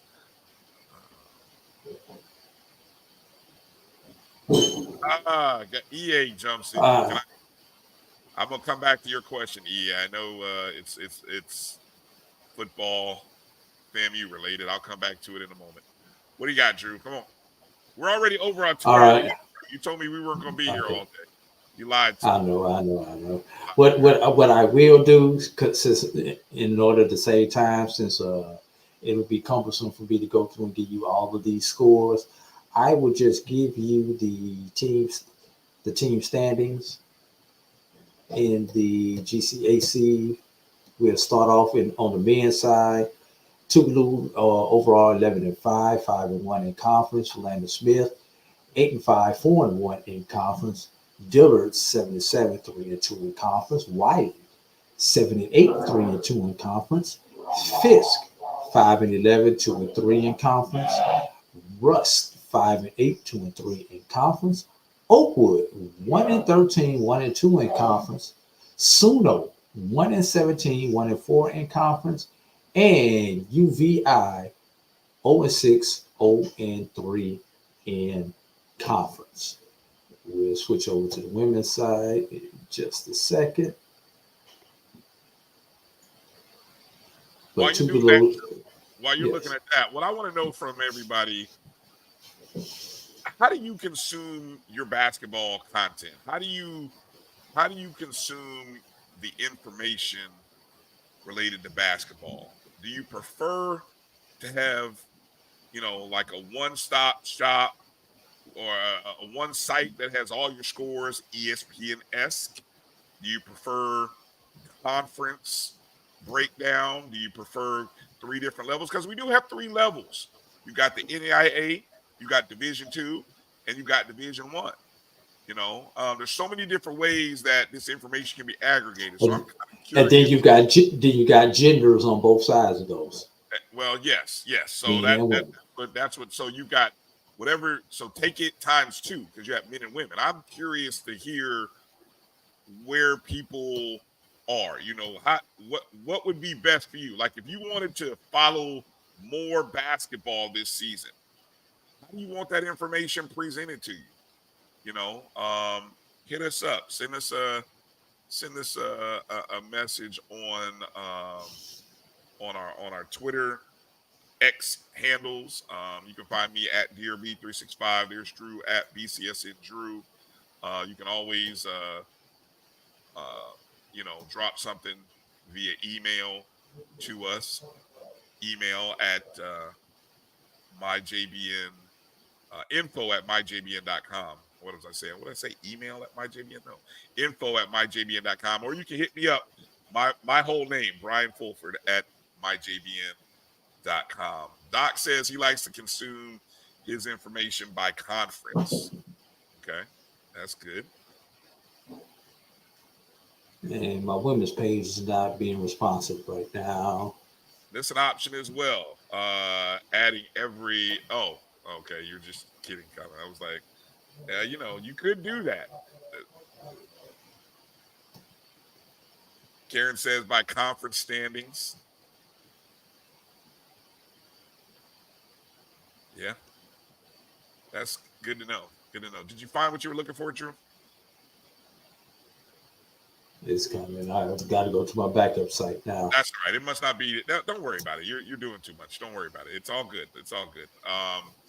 We can spotlight things. Yeah, that's just coming out of the football season. I guess that's one thing that we got to work on this week, Drew, going into next week, and try to put together a better format. We will have.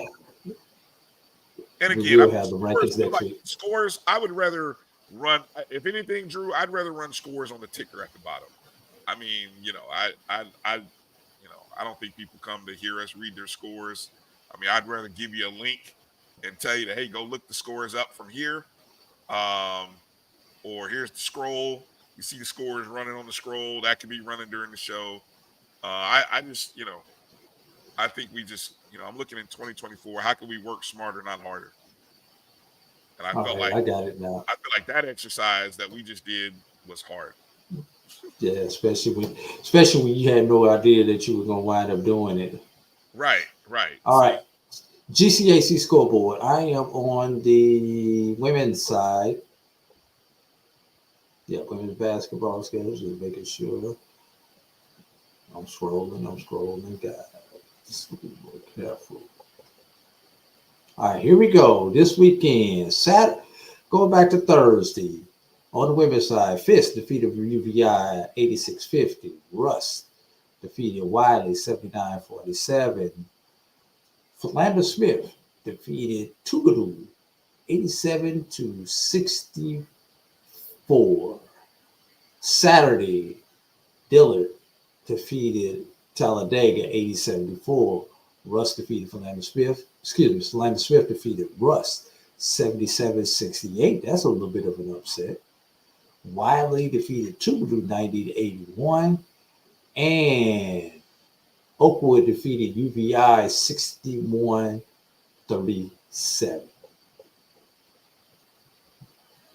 So those were your women's scores for the past weekend. all right.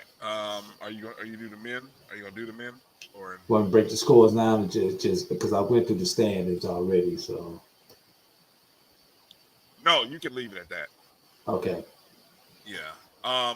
I will say this. So just to let everybody know, of course, hopefully you got a chance to watch some of our coverage of Miles college basketball over the past couple days, whether it was Saturday or Thursday. Shout out to Mo Carter and Roy Evans. Did a great job on the call for those games.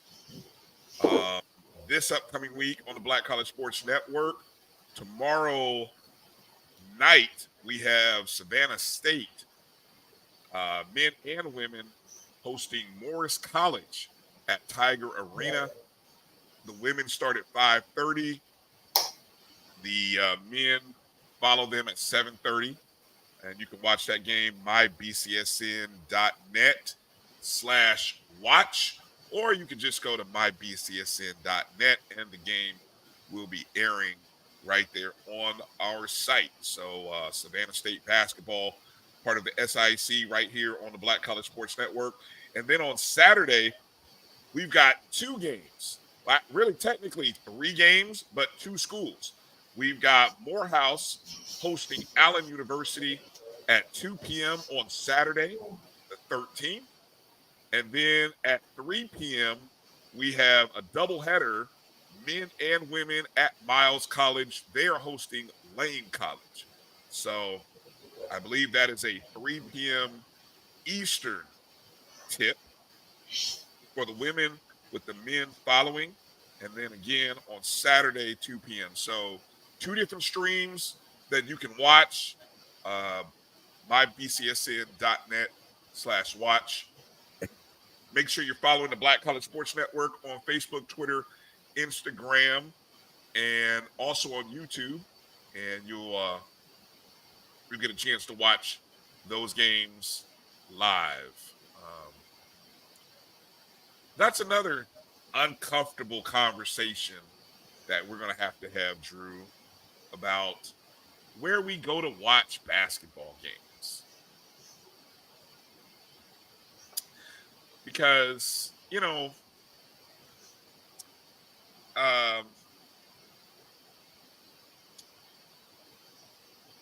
we're finding that obviously the beautiful thing about the digital space is that all the games, should be available. You should really be able to watch. And I know, whether it be the Valley Sports Network, the Alabama State Sports Network, it's interesting to kind of watch whose content is available for free via YouTube, free via platforms like the Black College Sports Network or maybe HBCU Go or some other network. Flow Sports, pay-per-view. Also, you have what? You have schools that are actually have pay-per-view setups for their games. I know FAMU does their home games on Rattlers Plus, which is pay-per-view. I know Prairie View, Southern, I think they run theirs on a pay-per-view. Jackson State as well. But then, so you have this real dichotomy. CIAA Network, another free one. Steve Gator put out there. That's free? The CIAA Yes. Network free? Okay. Until the tournament comes, usually. Until the tournament comes. That's cool. So, yeah, I mean, how we consume is really interesting. I do like the fact that every game is available. Every game should be available. But the question, Drew, would you prefer to see these games a la carte? Or do you think the diaspora would be better served if more games were in one place? Like kind of going to the mall, like at the food court. And I'm only referencing food because I'm hungry as hell right now. So bear with me here with the food court analogy. Would you rather go to the food court, or would you rather have the food carts, the food trucks that are outside the mall? What's your take on that, Drew? I don't even know if I should get into it. Oh well, because what I may say, somebody may come up with a bright idea, but we got too many people going out here. There is no reason why there should not be all the games should not be available on a conference type app. Should you have to pay for it? Hopefully, if you had that type of content, you should be able to garner the sponsorship where you do not have to charge for your content. The only reason people charge for your content, that type of content, is because they don't have the sponsors in order to make it free to the public, or the sales staff to go out and get the advertising dollars. Yeah. Now, here's the thing, and I've had this conversation. I don't know whether it was on this platform or one of our other platforms of the BCSN, but I have said this: if I am paying for this content, I'm expecting premium quality. I'm expecting better than what I would get for free, because free is free. I'm happy that I'm getting it for free. I don't have as high of an expectation as when I make an investment into it. But define that. Define it though. If you charge me $5.99, $9.99, or I buy a season package, and I click on your game, and you have a huddle cam running, we gonna have problems. Are there any announcers with that huddle cam? Because I've seen some. Probably not. Announcers. Probably not. Probably not. And you better have a play-by-play and a color person if I am paying for this. Why not just try to have one play-by-play? One play-by-play? No, I need more than I need more than one commentator. I need a play-by-play and a color. I need a play-by-play and a color commentator. How about I need replay? How about I need replay? Those are the minimum things I need for pay. Interesting. Because you said a lot there. You've got you got tiers to this. You got, if I'm just giving you video. Oh, that's a good one, Karen. Hold up. No, what Karen said, no commercials. Well, Yeah. there's a reason why you have commercials, Karen. That's a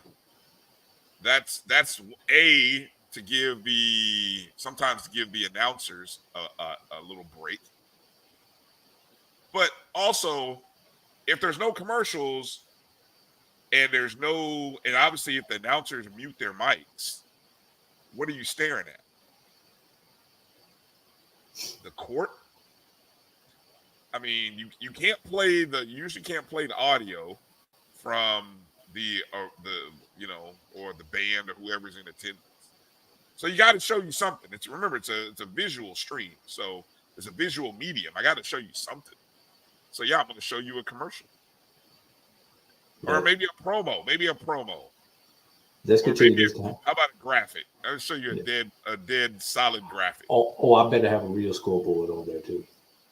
Anyway, let's save this conversation for the next podcast, Ryan. No, because okay, well, I mean, but that's the name of this one. I want to talk about this tomorrow. I'm gonna move on to something else. But anyway, how much are you gonna pay for that though?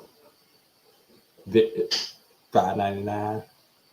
It better not cost me more than the game ticket. That's all I'm gonna say. Okay, game ticket costs you about maybe $10-15. Okay, $20 that's fair. That's fair.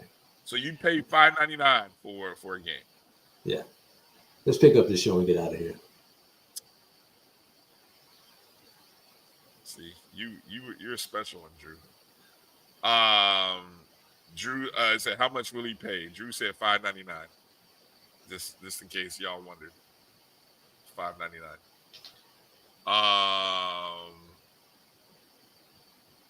Appreciate everybody jumping in, watching us on whether you watch us on Instagram. We appreciate you. You can always find our show, part of the Black College Sports Network, every Sunday night. Normally we're 6:00 Eastern time, but if you're connected in with us on our YouTube channel, which you can find MyJBN 1, that's the Jericho Broadcast Network's YouTube page, which we are a part of. The Black College Sports Network is part of Jericho Broadcast Networks. You can always get notifications when we're getting ready to go. And so, Drew, people are laughing at your $5.99. Oh, yeah. Hold on, Drew. I can't go anywhere without answering EA's question. EA, can I just save that question for Wednesday?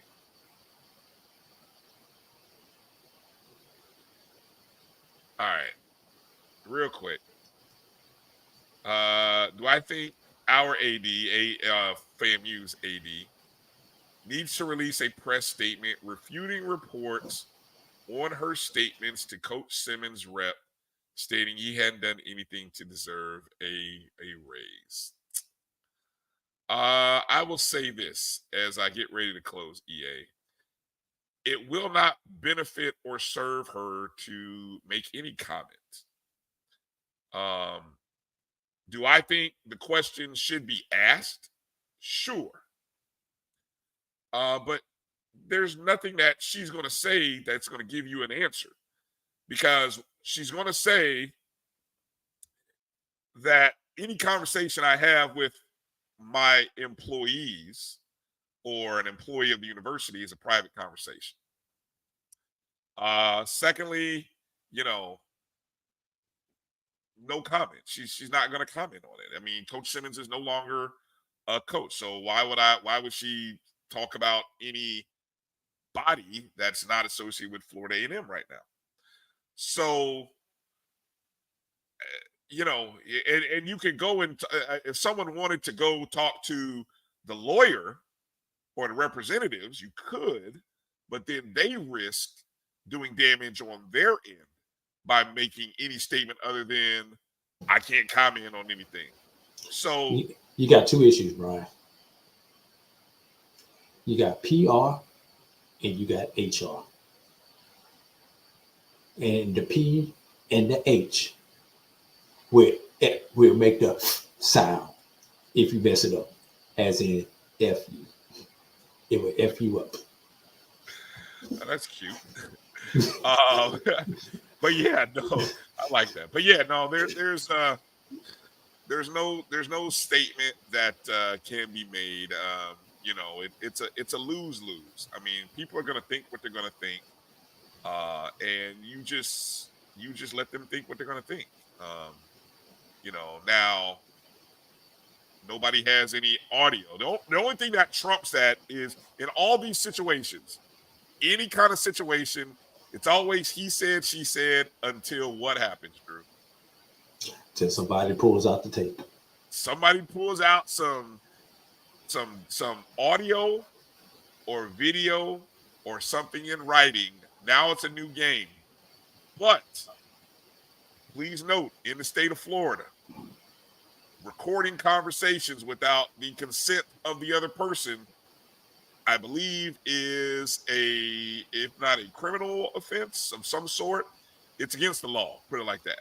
So, but in the state of Georgia, where I am, it is a one-party state, and you do not have to let the other person know that you are recording a conversation.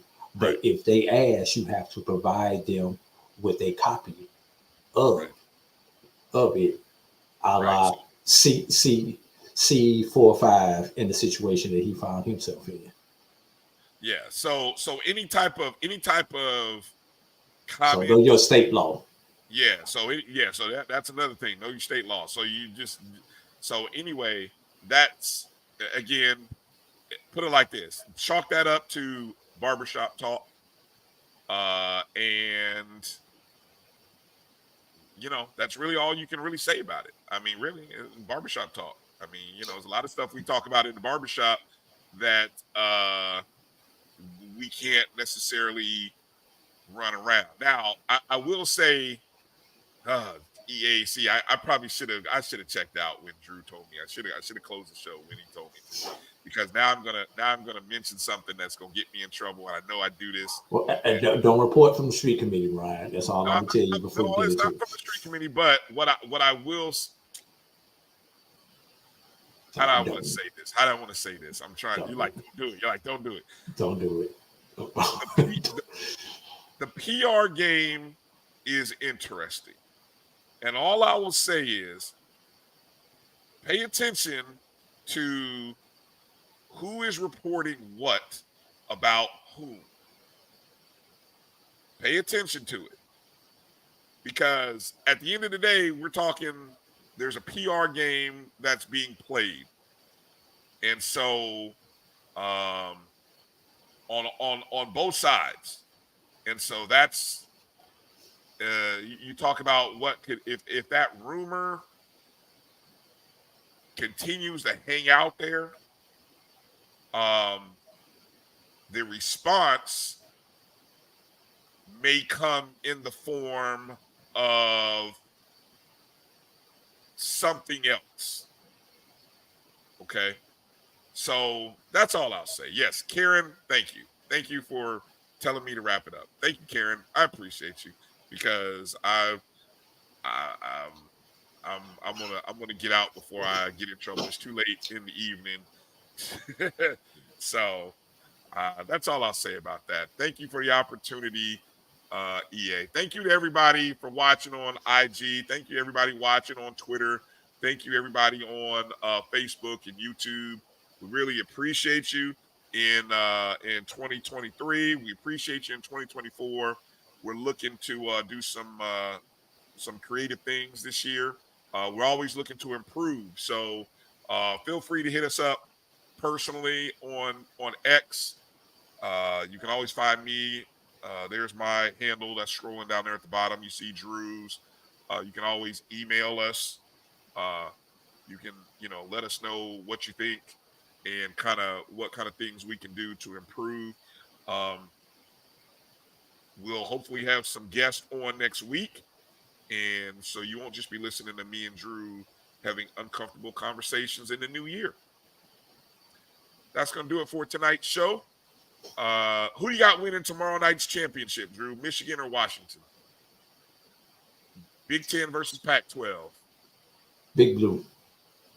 Big Blue. I'm going Oppo of that. I'm going Washington. I'm going with Michael Penix Jr., future #1 overall pick in the NFL draft.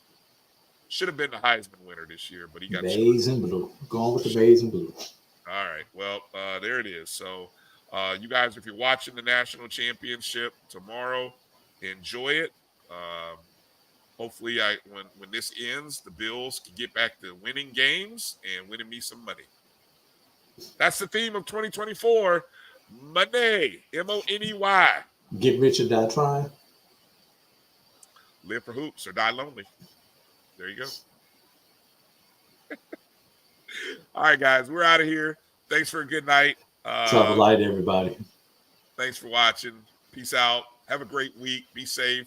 Don't forget, Tuesday night, Dr. Cavill's inside the HBCU Sports Lab, 7 p.m. Eastern, 6 Central, right here on the Black College Sports Network. For AD Drew. Will Mike Washington make it 3 in a row? Ooh, are we taking bets? Are we taking bets on that? What's the over-under Mike Washington for 3 straight episodes? I'm going to say 3-1. New year, do Mike. Okay, 2-1. I'm saying no. 2-1. I'm gonna say no. 2-1. I'm saying no. So I don't know if I'm gonna lose money on that, but 2-1 says no. All right. So it's all love, Mike. It's all love. Make sure to tune in Tuesday and find out. Tuesday, Black College Sports Network, right here. All right. Peace out, everybody. We'll holler. But you stay hard.